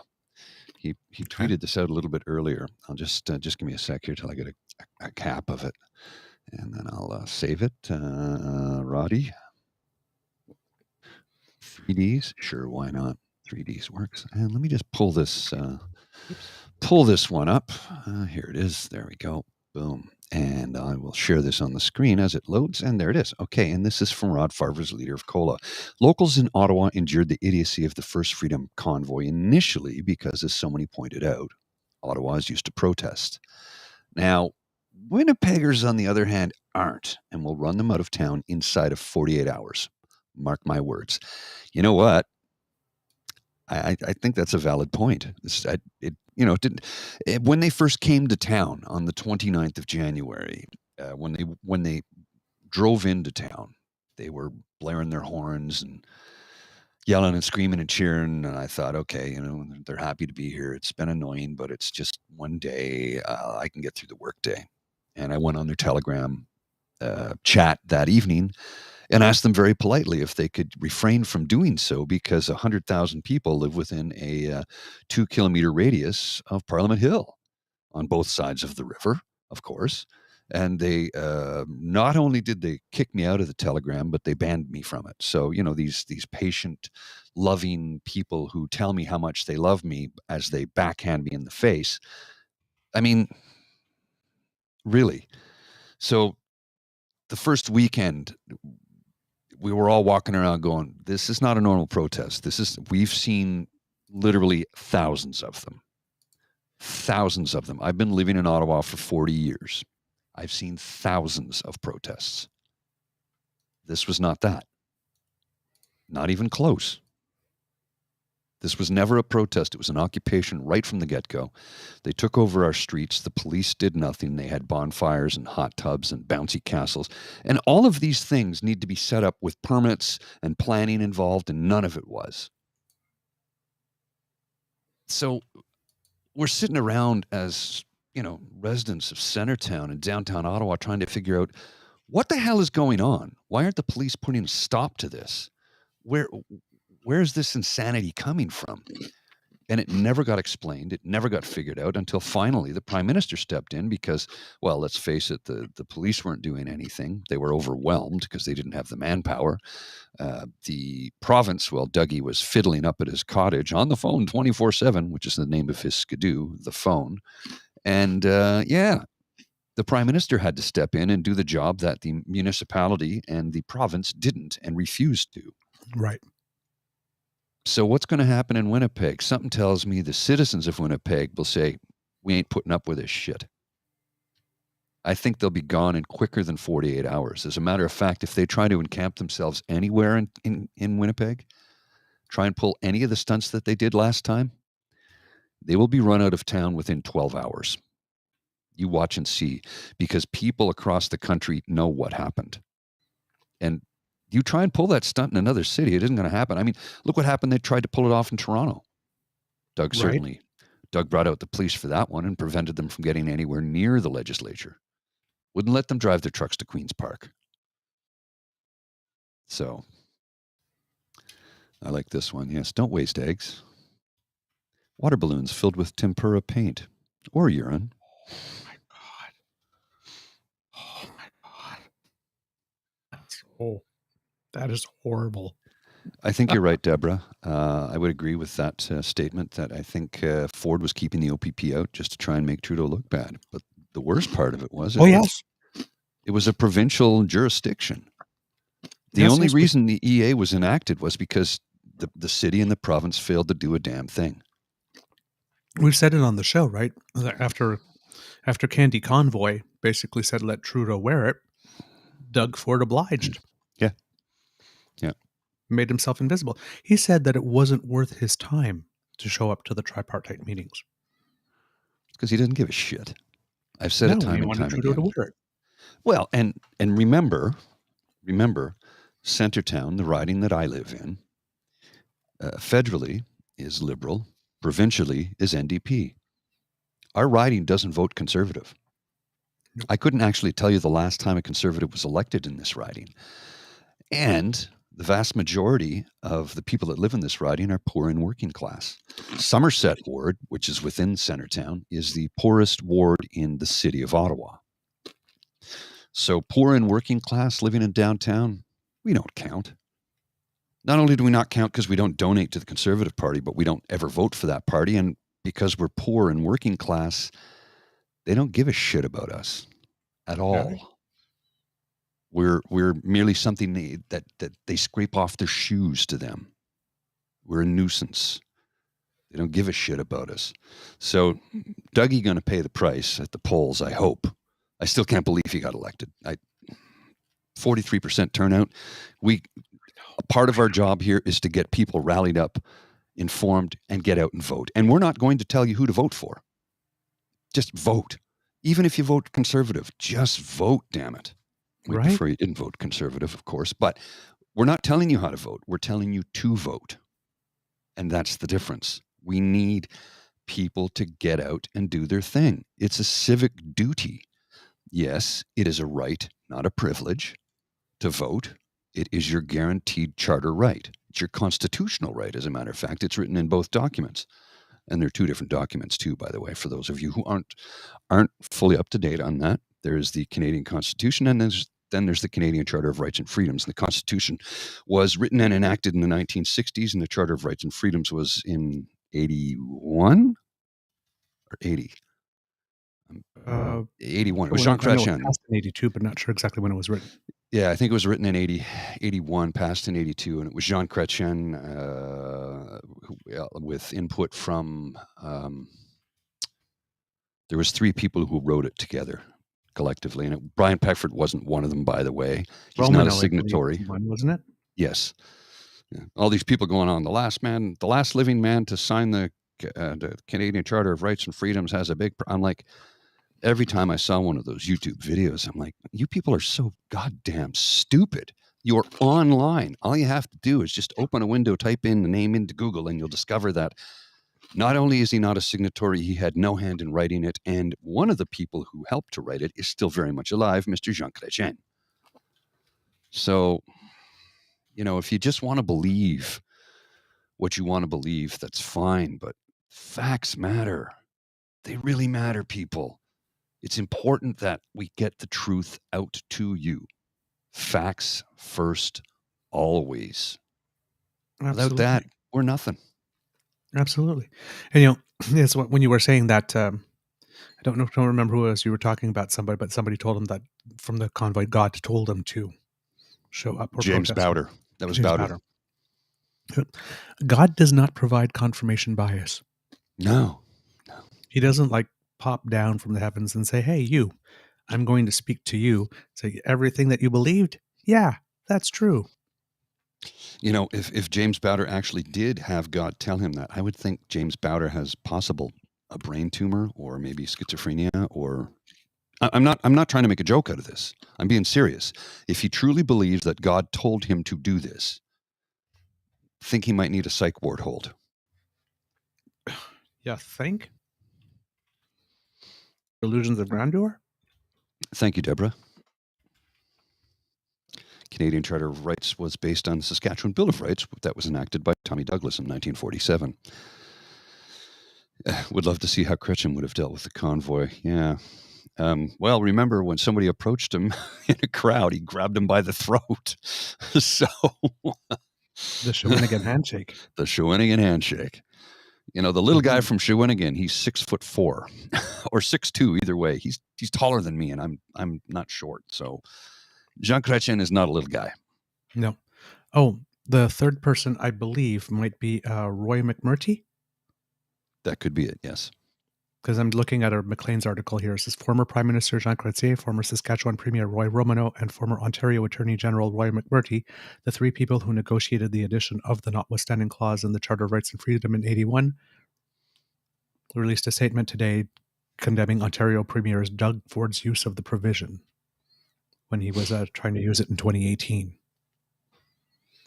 So that might be the third name we're looking for here, Roy McMurtry. If there are any history buffs here on the channel, please do let us know. Kit Mel, if I die choking on a gummy bear, please just tell people I was killed by a bear and leave it at that. And we have some good news. Kit What's Elaine posted that Kit Pasta Gabe got married yesterday. Oh, hey. Congrats, brother. Yeah. Good for you. That's wonderful. Okay. Good on you. Now, I hope you are not watching this show because you really need to be honeymooning. Yes, I would hope. Do not make time for us. I mean, you can if you want to, but it's probably not for the best. I'm thinking. Have your priorities in order. Although I think Pasta Gabe's wife likes my voice, so I can just sit here and talk for about a couple of minutes. Say, hey, Mrs. Pasta Gabe, how you doing? Now, Joey. How you doing? We had more kids join us. Kit Dharma Karma, welcome. Kit Stacy, who I think we talked about a little bit before, but I don't think we had said hello. Kit Bruce, hello to you too as well. Just more people joining the fun. I love it. How about some happy news? Okay, I can go for some happy news. Yeah, we have some news of some Canadians who have done us proud. Let's start with Catherine Sebov. You might not know the name because she's an up-and-coming tennis player. Mr. Grizzly put a visual there. She finished the tennis season by winning her first ITF title of the year, the 25,000 Tauranga tournament in New Zealand, defeating the Czech Michaela Bayarlova in straight sets 6-0, 6-4. That brings her to about 221 in the world. Oh, at the cool. moment. Her highest ranking had been 192, and I think she stopped to go play college and whatnot. But she's back at it, and I'm guessing that if she's in New Zealand, that she'll probably be in the qualification tournament for the Australian Open. So that's a Let's good way get to it end the season. on. Yeah, I know. That was for you, Mel. Let's get it on. Ah! I wish I Uh, could do that and I scream could that say, Marvin Gaye does. oh, the Team Canada juniors. I'm going to be watching the match tonight. It starts at Yes. 6:30. They got their butts handed to them the other night by Czechia. Sorry, it's not. I thought it was the Czech Republic they were playing, but they're not. It was Czechia. Czechia. Well, it is. Yeah. I think it was called the Czech Republic, and now that's the new name for it, Czechia. Oh, okay. So that makes Mhm. sense because I'm like, I've never heard of Czechia before. Yeah, I think the It- change happened in the last 2 years or so. See, the pandemic really got me messed up. Anyway, the Czech team really they outplayed them. I thought they played a better team game. Their goaltender was ridiculously good. Mm-hmm. 36 of 38 shots. He stopped. He stood on his head the whole game. Team Canada had very soft goaltending. Then they changed him out for the backup goalie, and the backup played a better game.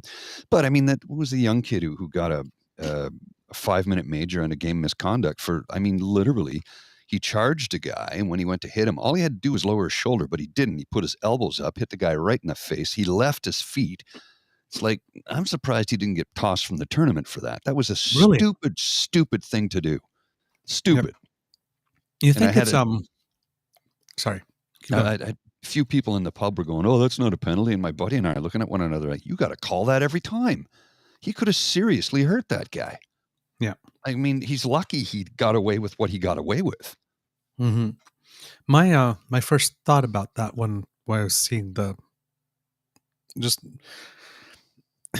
is it possible that I don't know how Team Canada could play well with everything that's going on with Hockey Canada. Well, that's another I question, mean, right? I it mean, seems that's like the hanging over result their in the heads. play of a team that knows full well that there's just so much drama going on. Yeah. This It's just all bad. I mean, there's no win for them in it, right? Right. We'll It's have a little just bit more of that later on in another section. But talking about good news from our athletes, um, the 16th FINA World Swimming Championships in the 25-meter pool took place in Australia, in Melbourne, from December 13th to 18th. And Canada got the fourth highest amount of medals with 14, 3 gold, 4 silver, and 7 bronze, finishing behind the United States, who got 36 medals, of course. Australia got 26, and Italy 16. So 2 medals short of being in third place. The wonderful, amazing, fantastic. I don't know how many more superlatives we can have, but Maggie McNeil love her. won to herself the 3 gold from Canada. Yeah. Nice. Yeah. She tied for gold in the 50-meter butterfly with Tori Husk of the United States. She won the gold to herself in the 50-meter backstroke, setting a world record time of 25.25 seconds. And then she won the gold all to herself again in the 100-meter butterfly, setting another world record in 54.05 seconds. 3 gold medals, 2 world records. Two world records. Way to go, Maggie McNeil. Love that young woman. Just determined. She is ridiculously incredible. And she had taken time off too, because she was having some mental health challenges, and took some time off and comes back and gets 3 gold medals and 2 world records. Maggie McNeil is a force of nature. You are correct, Linda. Absolutely. You are correct. She's awesome. Yep. And Team Canada's women's 4x200 freestyle relay won silver. The men got into the action a little bit. Javier Acevedo won silver in the 100-meter medley race. Ilya Karun won silver in the men's 100 butterfly. Rebecca Smith won silver in the women's 200 freestyle. Finley Knox won bronze in the men's 200 medley. Team Canada's 4x100 freestyle relay won bronze. Canada's mixed 4x50 medley relay won bronze. Ingrid Wilm won bronze in the 100 backstroke for women. Finley Knox again won another bronze in the men's 100-meter medley. Kylie Mass won bronze in the women's 200 backstroke, and Team Canada won bronze in the 4x100 medley relay. Nice. That is a really fantastic performance. And we have one other instance of Canadians doing really well, and it happened just yesterday, actually. Oh, yeah. Canada has a new bona fide alpine skiing star. If you haven't heard yet. Don't you mean bona fide? Bona fide? Is it bona fide? How's it spelled? Well, FIDE, but I know people say B-O-N-I-F-I-D-E. bona fide, but isn't it properly bona fide? Your bona fides when they say? I've never heard that before. No, okay. So I don't know. Somebody want to let us know? Yep. Yeah. If anybody knows if it's bona fide or bona fide, because I know you say when you say maybe it's your bona fides and maybe bona fide when you're saying. But yes, his name is James Crawford, often goes by Jack. He won his third World Cup ski medal of his career and second of the season, and basically second of the month, with a downhill in silver at Bormio, Italy. Bormio is one of the premier stops on the World Cup ski tour. At the start of the month, he took a downhill bronze in Beaver Creek, Colorado.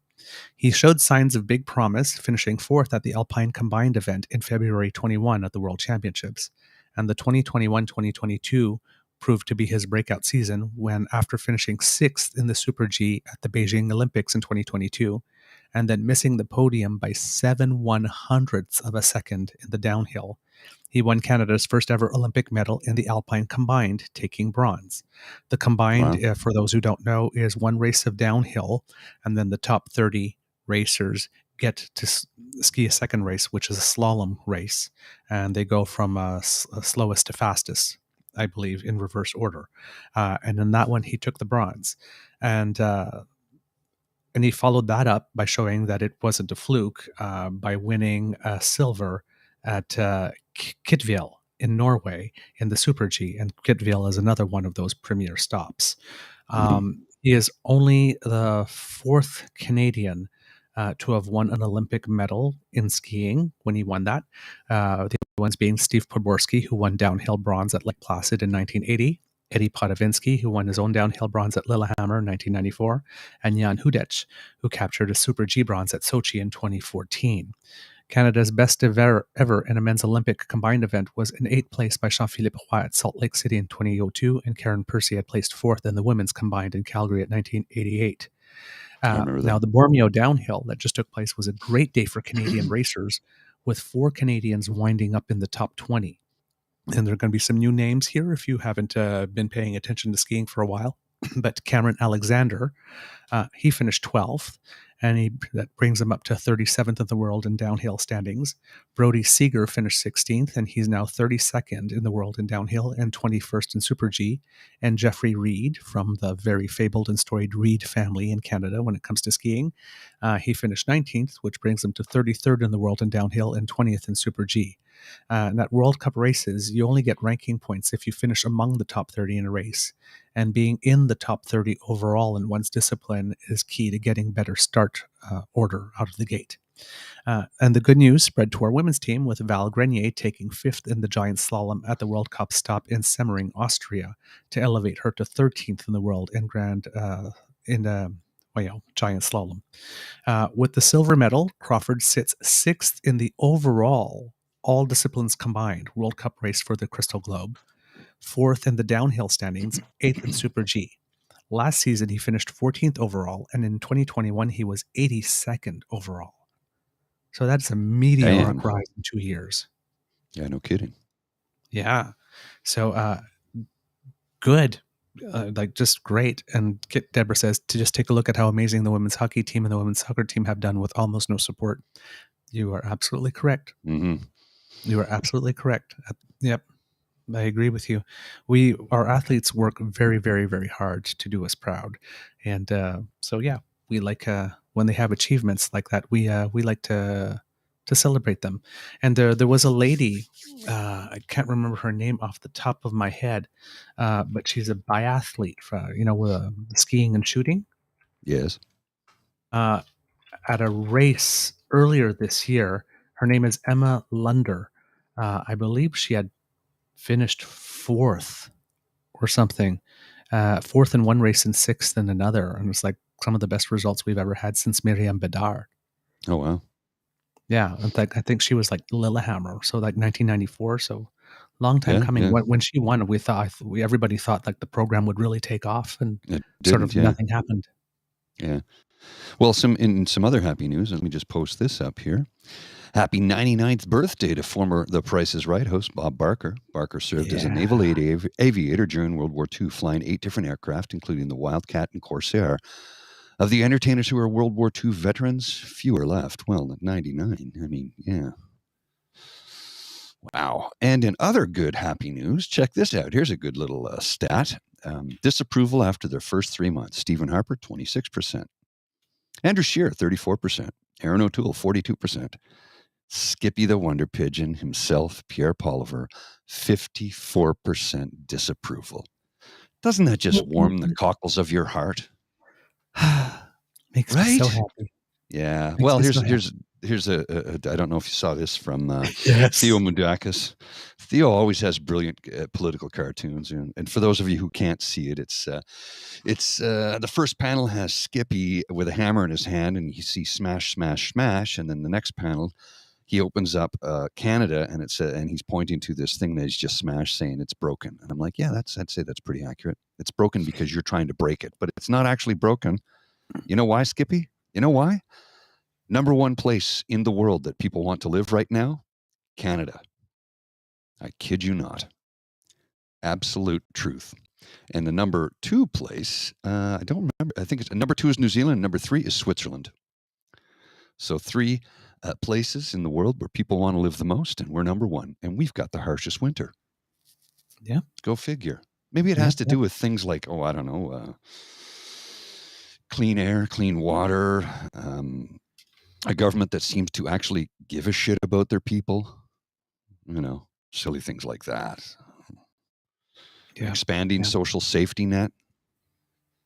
Things like UBI on the horizon. We're finally beginning to make inroads with truth, with the findings from the Truth and Reconciliation Commission in making, pain recompense, I guess. I don't even know what word to use there for the indigenous peoples of this country and how they were abused over 400 years. Reparations. So reparations, we're making the reparations little by little, slowly, bit by bit. It's taking time. Yep. It's taking time. Yeah. And the thing that's really interesting specifically about those numbers that you were showing, right? There's that number, and then there's his general unpopularity with women. But the thing that's really important is that only 13% of the people are undecided about what it is, how they feel about him. And that's pretty rare. Mm-hmm.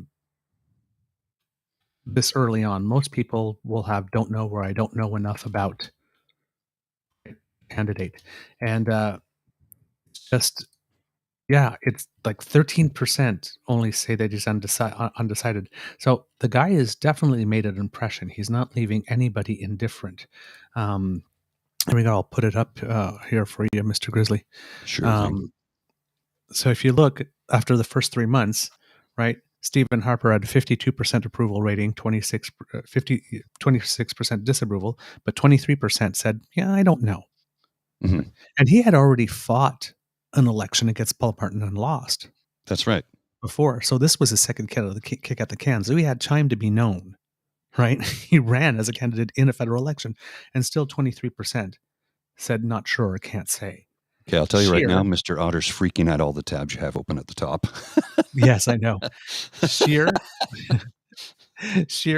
had 32% at this time, right? Mm-hmm.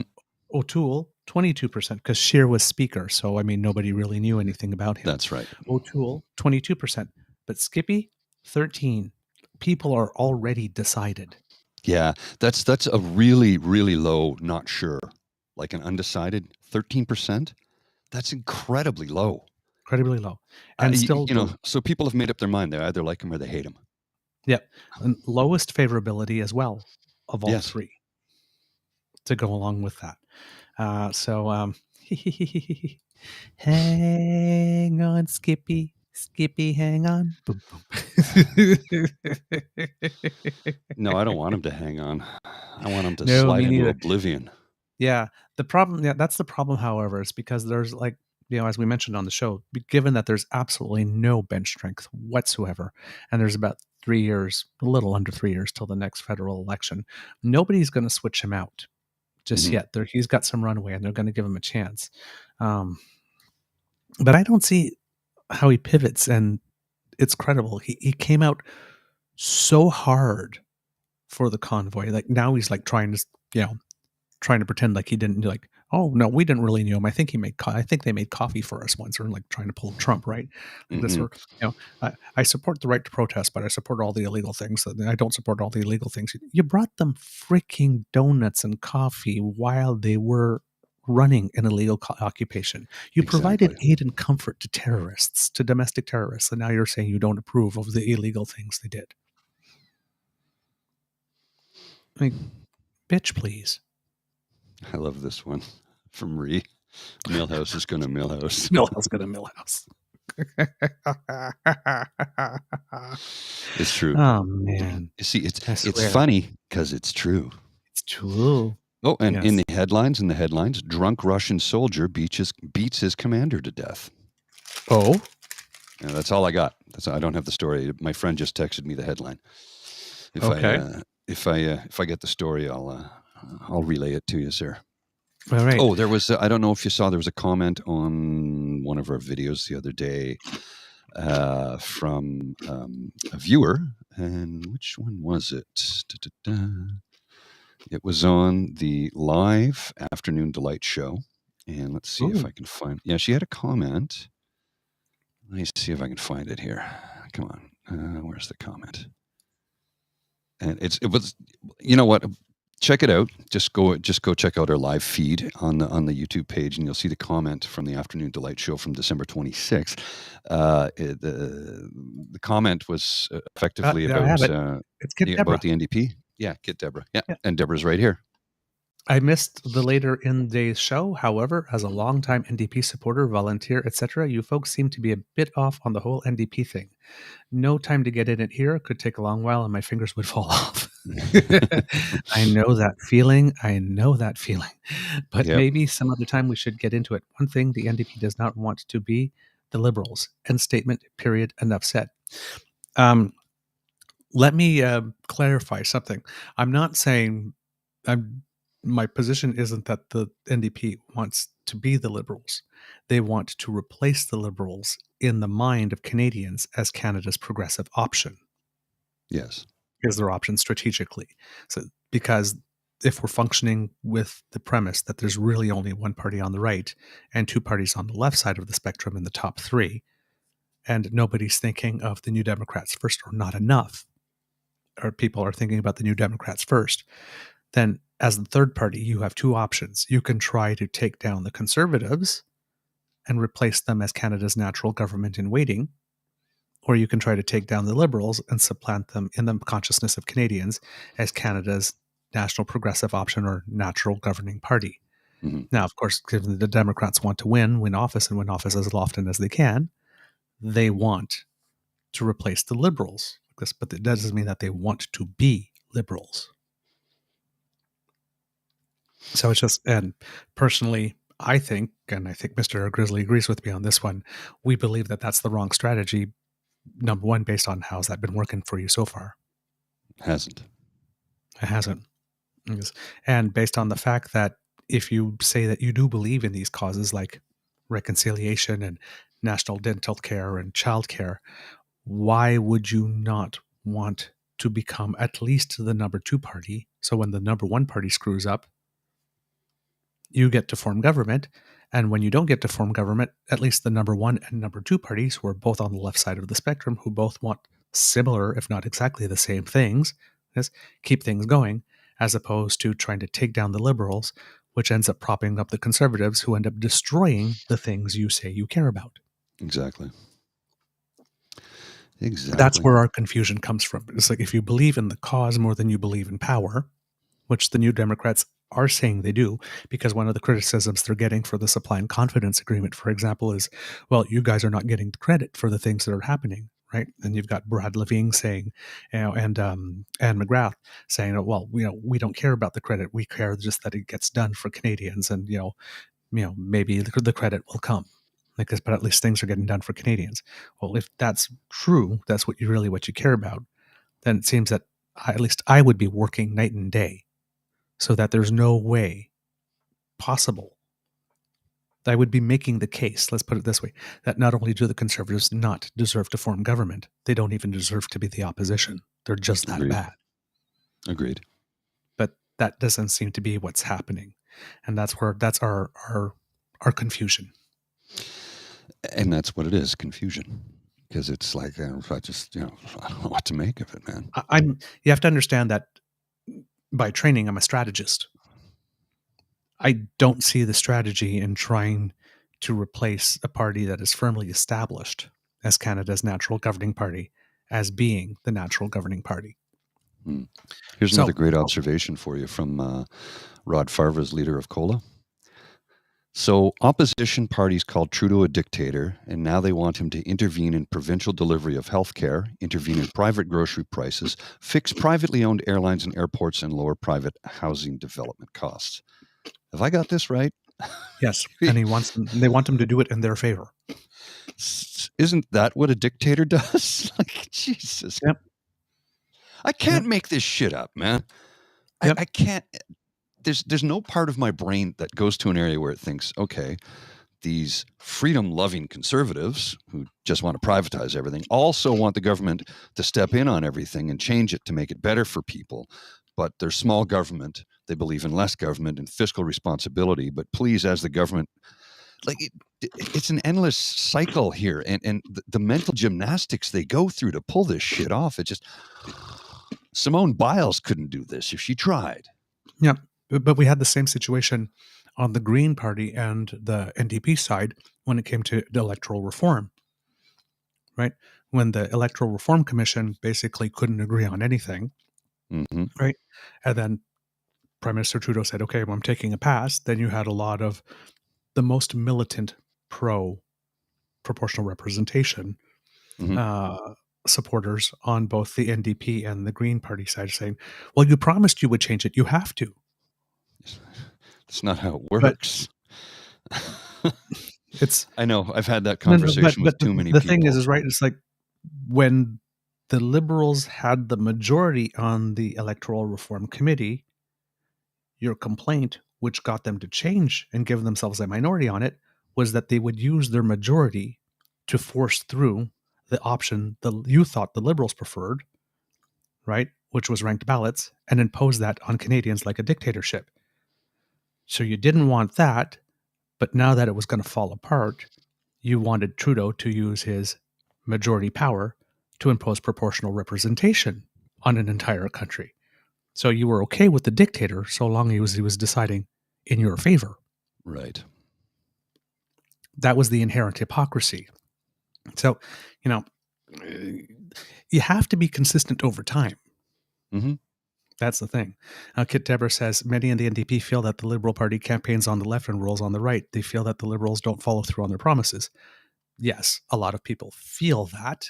But then again, you have to judge with reality. Yes, to a New Democrat, Liberals are always going to govern on the right because Liberals are to the right of the New Democrats. But they're still on the left of the spectrum relative to the middle. Right? They don't follow through on their promises.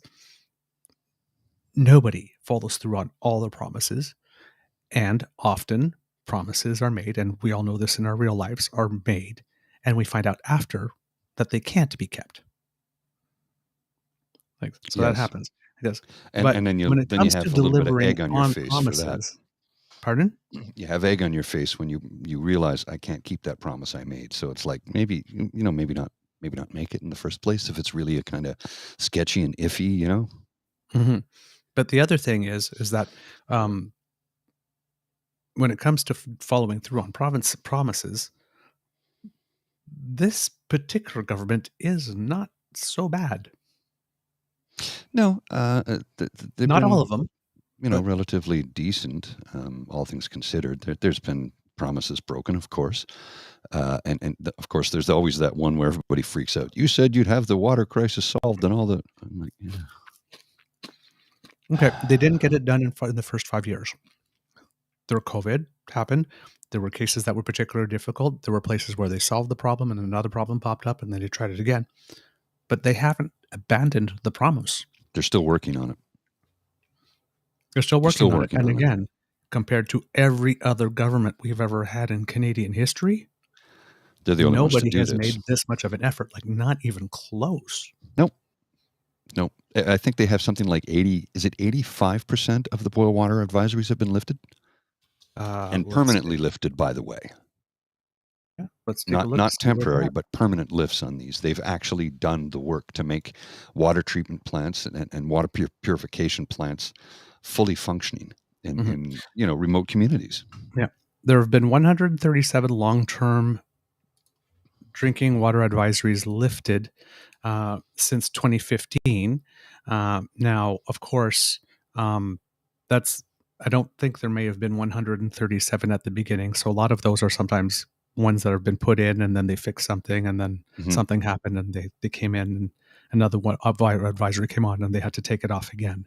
So this is included, like as you see on the graph here, total of long-term drinking water advisories added are the red bars and how many have been lifted.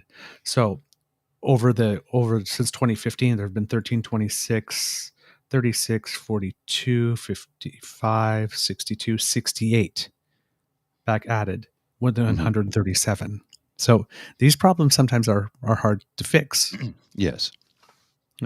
But the point, the important part, and you can see here, COVID 2020, right? Yeah, everything kind of slowed down. But look at 2021. Look at the difference there. Yeah, but they recommitted to it. I don't know what happened in 2022, though, however. Well, again, they're down to the hardest cases. Yes.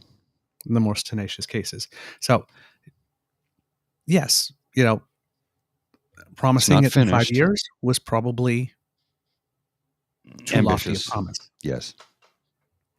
But there are 31 long-term drinking water advisories still in effect. They're working on it. They're working on it.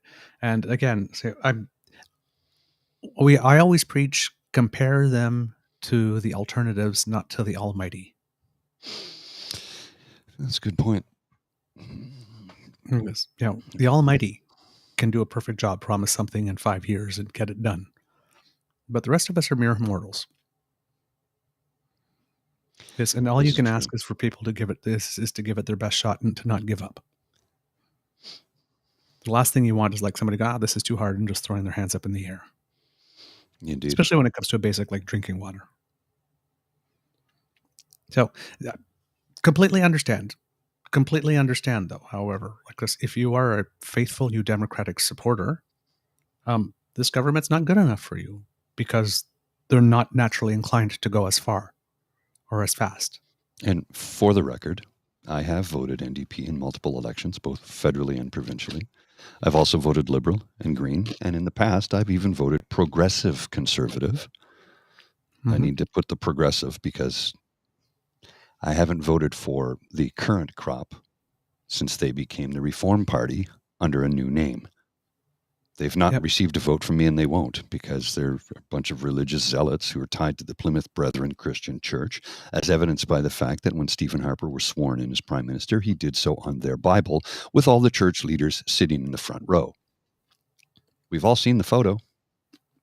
It happened. It took place. There's no denying it. So until that party splits, fractures, becomes the PPC and the actual progressive conservatives there are millions in this country. Oh, yes. Many of them are friends of mine, and they haven't been able to vote conservative for years either, because they say, this is not the party that I once supported. It's not. So they've all been voting NDP because they really don't like Justin. And I think it's just jealous because he's a good-looking man with nice hair. I don't know. But it's same for me. I voted because of this, right? It's because of this. That's why they won't vote for him. True, Daddy. He's I know just I'm a not very drama teacher. subjective. No, he taught a semester of drama. He was a maths teacher. I'm feeling some drama right now, some internal conflict. Well, did you see the way they went on about him taking a vacation to Jamaica? It was like, oh, for Christ's sake. Kadebra, I live in a conservative UCP stronghold, and I used to be an NDP constituency president. Well, there you go. There you go. Thank you for being involved. Yes, we appreciate that. We need that. We definitely need that. Yeah. So, Oh, I like this one. Oh, I like this one. Sorry, from which Dharma one? Karma. Wait, let me see. I got the wrong one. There we are. This is our country. It's not their church. Exactly. Exactly. So yeah, I mean, everything is relative to one another, and I tried as much as possible to practice temperance Mm-hmm. when it comes to my expectations and to my comments, because I know nobody's going to bat 1,000. Yeah, It's just not going to happen. And I realize people are human. I realize people will sometimes say things and, will engage in hyperbole, slight exaggeration, and a little bit. being a former spin doctor myself, try to make things appear sunnier and whatnot, and not everything can be done. But overall, when you do the ledger and you do the math, are we doing better? Are we not doing better? Did they mostly fulfill their promises? Did they give certain things a good try? If a promise was not able to be held, I don't stop at, well, you didn't hold your promise and you promised and that's it. I actually care, like, well, okay, why did you not hold your promise? Was it beyond your control, or was it something that you just gave up on? These things also matter in the analysis. And if you're watching the news, whatnot, you're not going to get a lot of that. You're not going to get a lot of people telling you, yep, the Liberals broke their promise, but here's why. Exactly. Right? And this was justifiable or not. This is excusable or not. It's just they broke the promise. Yes, no. Liberals bad, Liberals good. Government bad, government good. And it kind of stops there. I'm going to assume by that statement, Linda, you're what, paying less or paying more? I don't know what your taxes did a complete 180 since the Libs took office. I'm going to assume you're paying a little bit less in tax, or your tax dollars being put to better use. I don't entirely understand what you're saying, but we appreciate you letting us know. For the better. Okay, there we go. Yeah, for the better. Yeah, indeed. Speaking of taxes, thank you for the segue, Linda. Kid Linda. The government of Saskatchewan tabled a bill to create the Saskatchewan Revenue Agency, which would run the provincial portion of the corporate income tax. So they're not imposing it on residents, but for business owners, they're going to now have to file twice. Kind of like in Quebec. Yeah. Saskatchewan NDP finance critic Trent Witherspoon said, well, these guys are a bunch of virtue singulars that are trying to pretend they are doing something on this front, but all they're doing is growing a bigger government and making things more cumbersome for businesses. This is a hollow gesture on this front, and it's without merit. It's backwards. It costs more. It's a boneheaded exercise. And when did you ever think that you would hear an NDP critic just make a case for business on taxes? Never thought I'd hear it. But it's honestly, a valid point. But it is valid. That's the thing. It's valid. So more bureaucracy, more government in your life, higher costs. Everything that the Conservatives say that they're against. And it's the NDP calling them out. So we're in the upside down world right now, right? We're in the upside down world because the NDP's fighting for business while Scott Moe is trying to South Bruce's comment about Scott Moe. Yeah. I won't put that up. But you can see it in the chat. You can see it in the chat. Yes. Kid Deborah, I absolutely agree with you. The NDP are very fiscally responsible. I believe there was a study that had been done a few years ago that of all the parties when they were holding government, now for the NDP, they had to look at provincial only because they haven't held federally, but they were the ones that had done the best actually at maintaining their budget and performing. Yeah, and they went all ape shit in Alberta over Rachel Notley and the NDP getting elected. Now they're going, oh man, we screwed up. We screwed up by not re-electing her. We screwed up so bad. Well, maybe by the end of 2024, we'll have 2 more NDP provincial governments, one in Alberta and one in Manitoba. Could very well be. That would be very, very nice, and I would be all for that. This is a very true statement from Linda. It's a myth that the cons are fiscally responsible. You know what else? It's a myth about the cons is that they like to go on and on about how we support the military. I'm like, yeah. You closed all the Veterans Affairs offices, and instead of taking care of them for life, you offered them one-time payouts after coming home battle-scarred from Afghanistan, didn't provide them with the mental health supports they need for the severe PTSD that they're going through.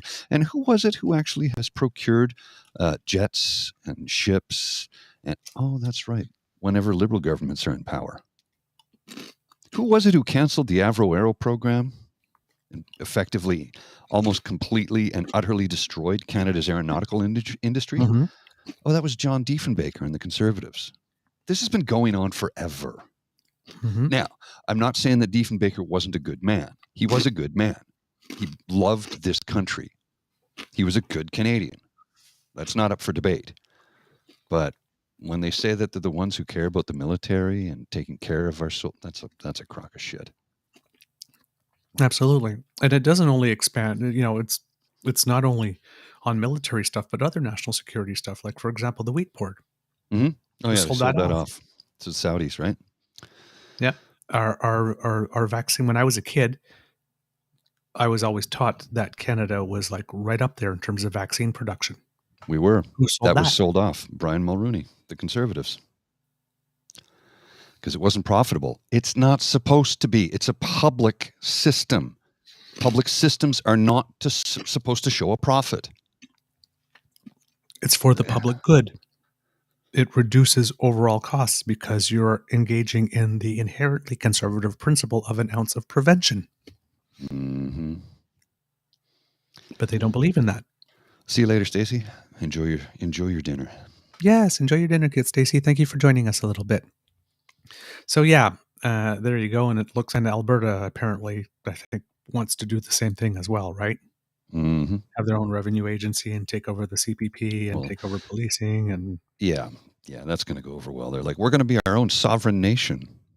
How's that going to work out when you get the next wildfire or tornado or flood or whatever natural disaster that is going to occur because of climate change? And then you have to rely upon a tax base of 4 million people. Oh, well, but all their international friends will come and help them because they've been so lovely and charming to them all these time in the intervening time. Synchronized tea drinking. Pull my left leg and it plays Jingle Bells. It's like, if you're not nice to people, what incentive do they have to come and help you? Just saying. Mm-hmm. It's like, that's the one thing about, when you're considering the Alberta sovereignty push and the Quebec sovereignty push. Yes, while there are disagreeable people on either side of any argument, one of the things, especially later on in the movement, that through the Bloc Québécois, especially Gilles Duceppe, one of their very specific lines they always said, and they may take care to say it, we do not think we're better than Canadians. We're not better, we're not worse, we're just different. Mm-hmm. We want something different. But it wasn't a haughty thing. Like this, they weren't cruel. They weren't mean to us. The Bloc Québécois could have disrupted Parliament like crazy. They didn't. On and on and on and on again. But they adopted, if it's good for Quebec, we'll vote for it. If it's not good for Quebec, we won't. And since 92% of stuff that's good for Canada also happens to be good for Quebec because we're breathing the same air and we're neighbors, they were honest brokers. Well, let's remind everybody about Alberta's current Premier, Danielle Smith, justified her support for her Sovereignty Act, her support for the bill by saying, it's not like Ottawa is a national government. Mm-hmm.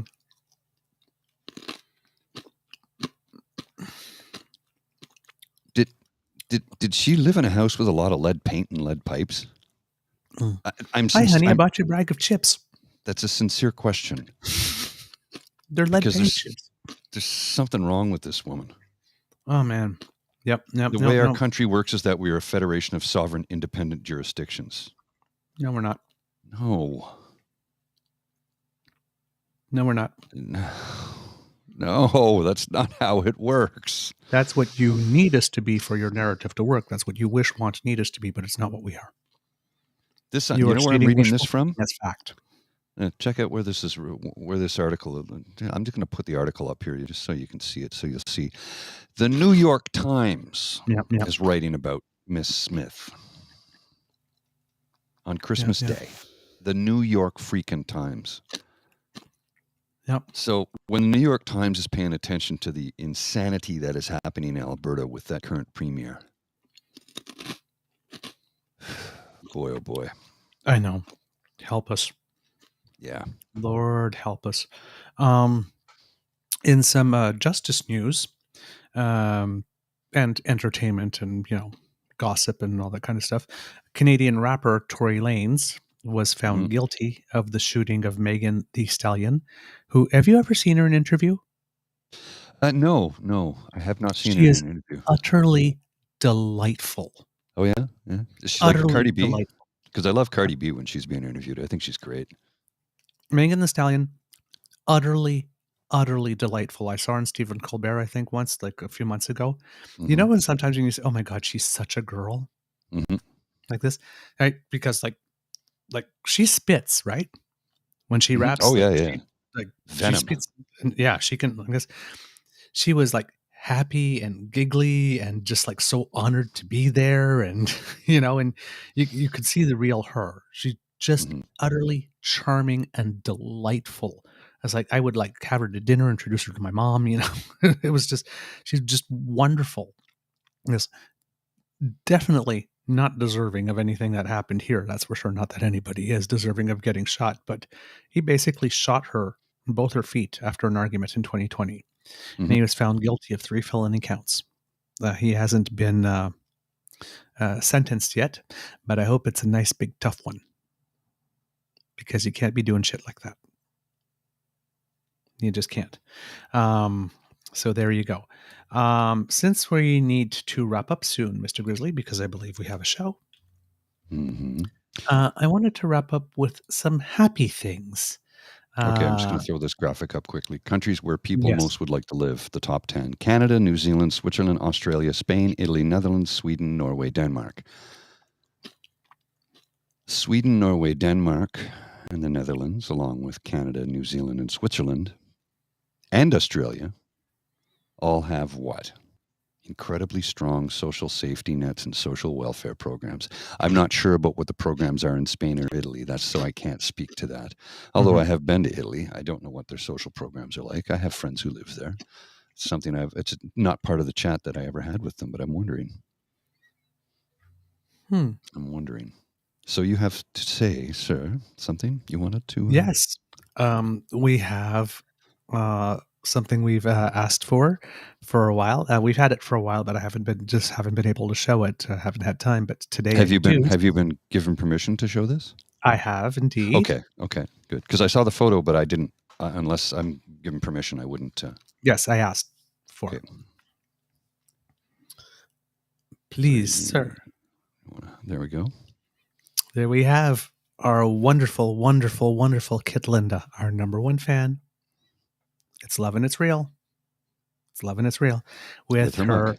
special, unique, one of a kind True North Eager Beaver mug, because democracy is something that you do. And we hope that you absolutely love it, and that you have it with you on every show. And Yes. Kit Elaine, I believe it is, if you ever have a picture of yourself with your T-shirt that you got for please. Christmas, yes, we'd love to see that too. If you don't want to show your face, that's fine. You can cut it off. But we would like crop it out. Crop it off. It. Don't cut it off. Crop it out. There's a difference. Yeah, crop it out. Yes, yes. It's like the other day. I'm going to throw this up. I'll just throw it up there. No, that's not what I mean. I will post it for all to see. Language matters. Words matter. Indeed. I like to get things correct. All right. And here a little more sharing. Now, kids who know I love to cook.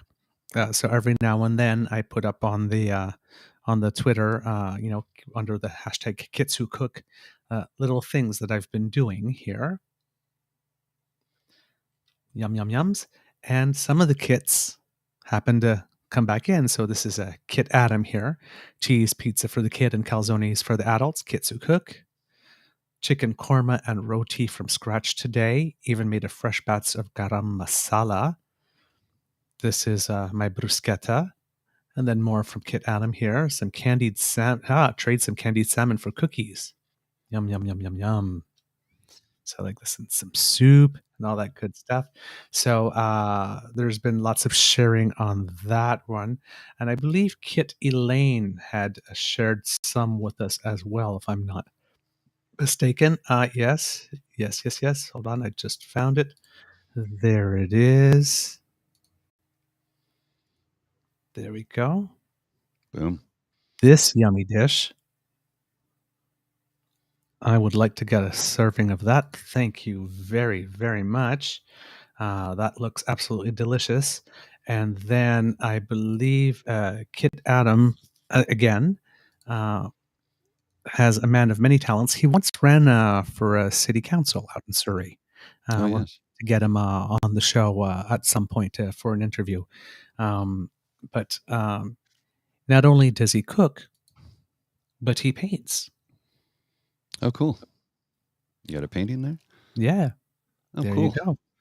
Starting a new painting while getting more cornbread finished and doing dishes. True eager, keeping me company tonight. Nice. We I are like that. muses. I like that. We are Here's muses cooking and painting. We I got love a it. Thank screen. I you. got a screen to share with you quickly here, just before we go, because I think this is hilarious. It's a tweet and a reply. I'm still on Twitter. You are too. What keeps you here? Bison Party of Saskatchewan, specifically to be an asshole to the right-wing nut jobs. It's the whole reason I joined. The Bison Party of Saskatchewan is not an official registered party in Saskatchewan. This is a parody account for some laughs. Indeed. Kitty Lane said, "Hey, that's my stir fry." It was, which said, "Above is the sesame ginger chicken stir fry I made earlier. I love sesame. I love ginger. That looks absolutely delicious." So, Kits, if Kit Bell goes, "Okay, now I'm getting hungry."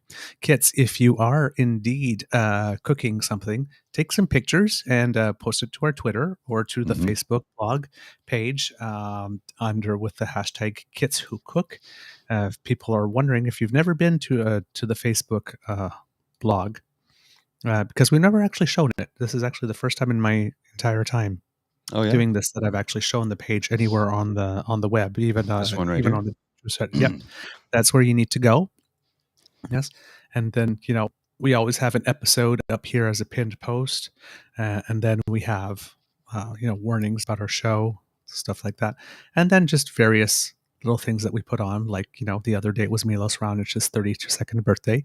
Apparently, he's going to be coming back to the courts soon, so that will be nice to see him because he hasn't played for about a year. Yeah. Like this, we had here Alison Levine and Julian Ciobeanu. That sounds like a good Romanian name. Mm-hmm. That won pairs bronze at the World Bocce Championships.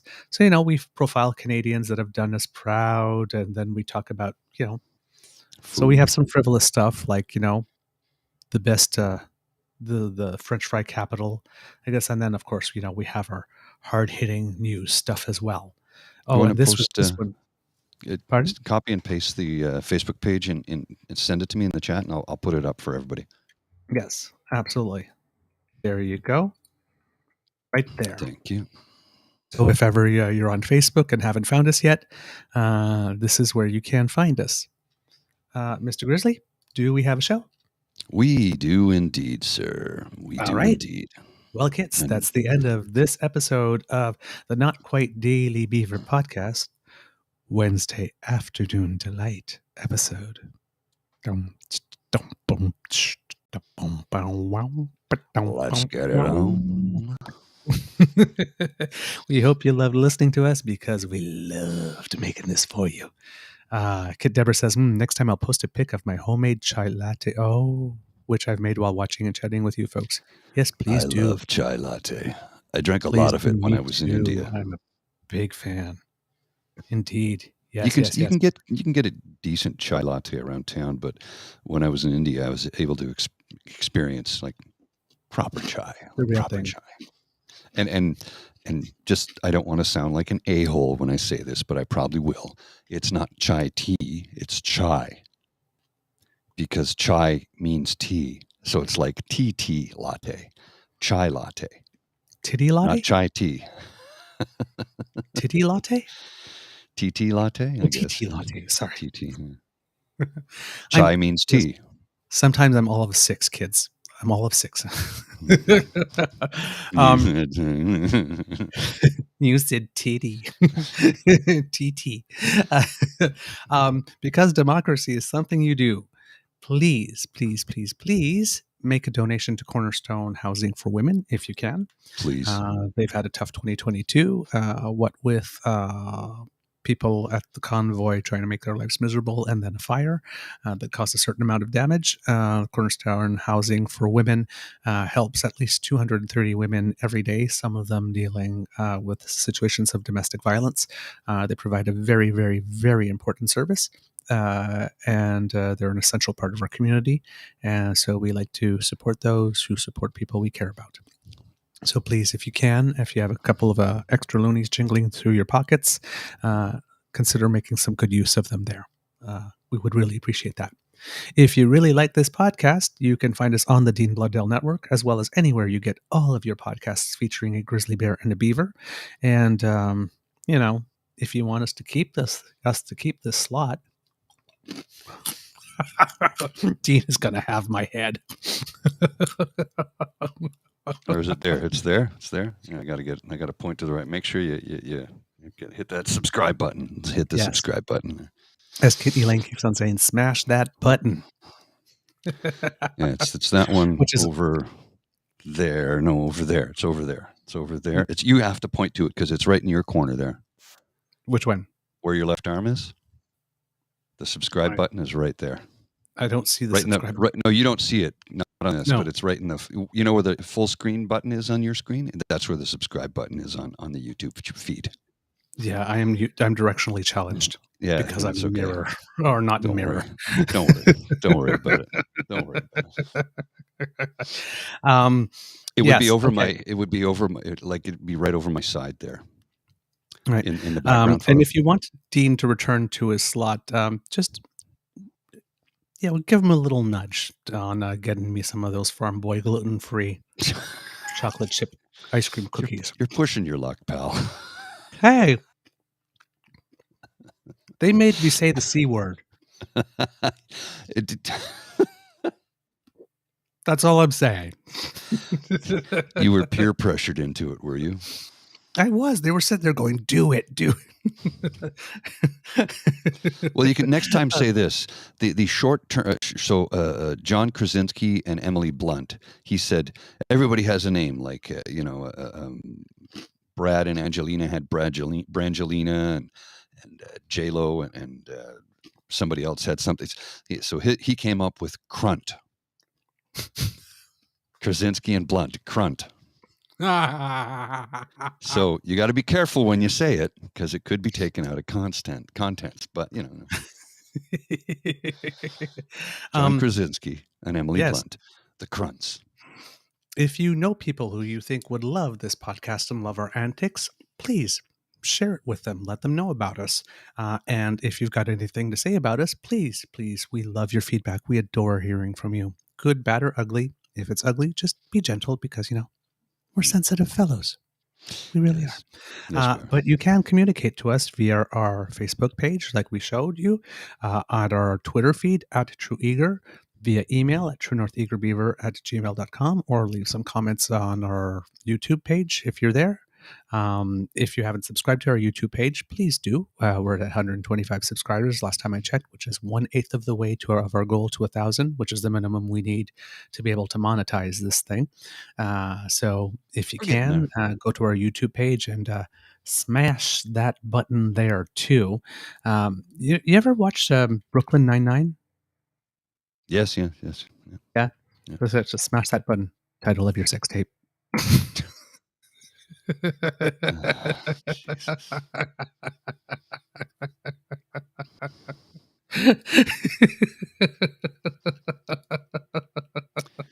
I just don't know what to say about that.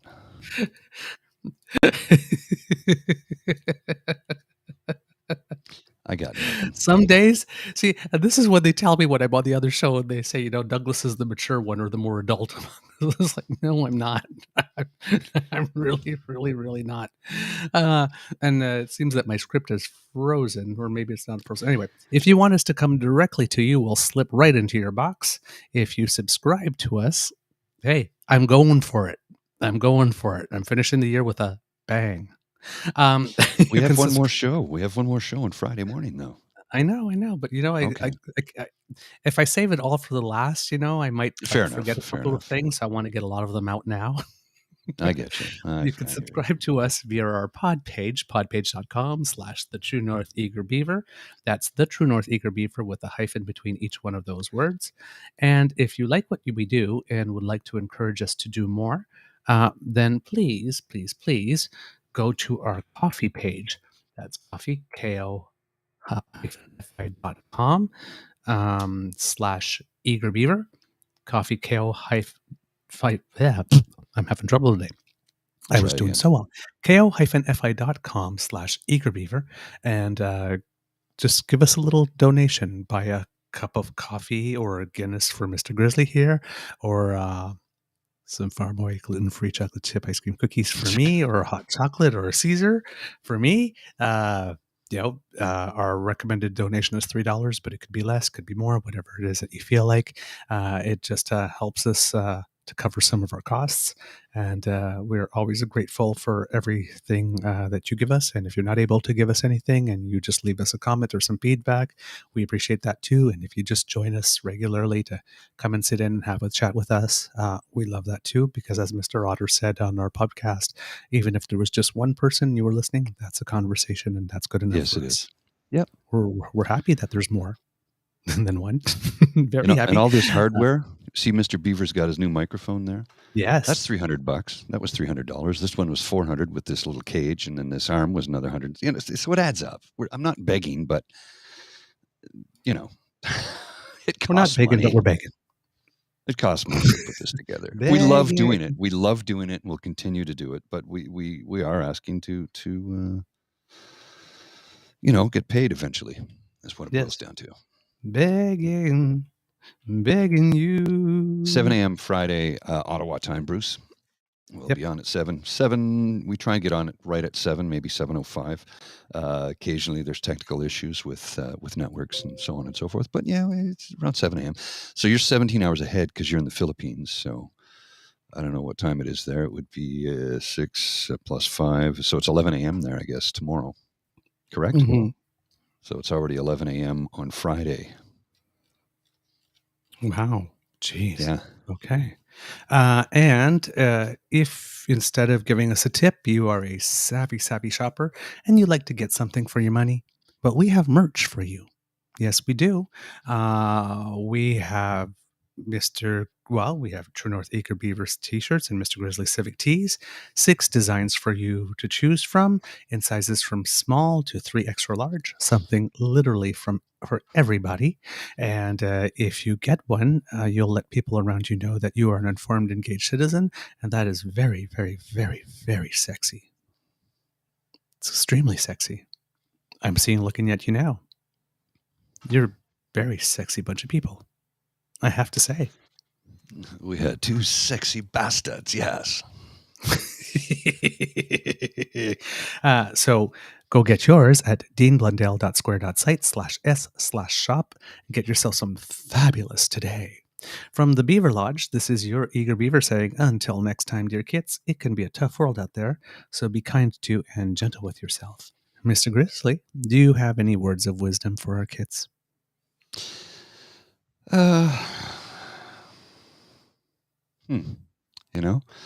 I'm kind of stumped today. I think I'm all chatted out. You know what it is? I need a beer, and Team Canada drops the puck in like 5 minutes. So, yeah, that's why I got to go. I'm going to meet a buddy to watch the game. Pitter patter, let's get at her. Exactly. And yes, Kit Elaine says Douglas needs cookies. Yes, I do. I very much do. Right, Mr. Grizzly, roll the credits. The True North Eager Beaver podcast is an Eager Beaver Mr. Grizzly collaboration. Research, story, and guest curation and copy written by the Eager Beaver. Recording, production, editing, and additional research by Mr. Grizzly. Music courtesy of Ben Sound Royalty Free Music. Once again, thank you to our founding sponsors, the Peppermaster, the Miss Fee Mysteries from Corvid Moon Publishing and CanadianTarot.com. And thank you to Pete Jarvis for our artwork. We love it. I'll talk to you real soon. Bye. Take care. One more show before the year is out. We'll be back at our regular time on Friday, I believe, 7 a.m. Yes, 7 a.m. Friday. We'll be back online, ready to broadcast. So have your cup of coffee ready, or whatever you want to drink. I mean, it's a free country. You can have a beer if you want. I know a lot of people are home from work right now, so maybe a beer at 7 a.m. is what you need, or whiskey and coffee. How about an Irish coffee? I'm just going to have a plain coffee because I'll actually be working.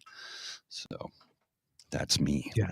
Yes, he'll be having a plain coffee because he'll be working. Yeah, that's it. That's the ticket. Christ almighty. I'm going to get you in trouble. I'm going to get you in so much trouble. You're trying. You're trying for sure. Love you, mean it. Ducking, running. Bye, kids. Take care.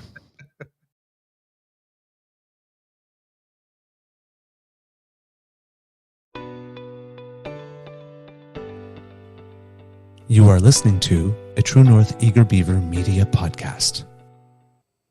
The True North Eager Beaver podcasts are proudly brought to you by our founding sponsors, the Miss Fee Mysteries from Corvid Moon Publishing, your source for science fiction, fantasy, and cozy mysteries featuring a broad diversity of characters. CanadianTarot.com, your uniquely Canadian online eclectic tarot community and forum. And the Peppermaster, hot pepper sauces made from fresh farm ingredients to thrill your taste buds and expand your mind.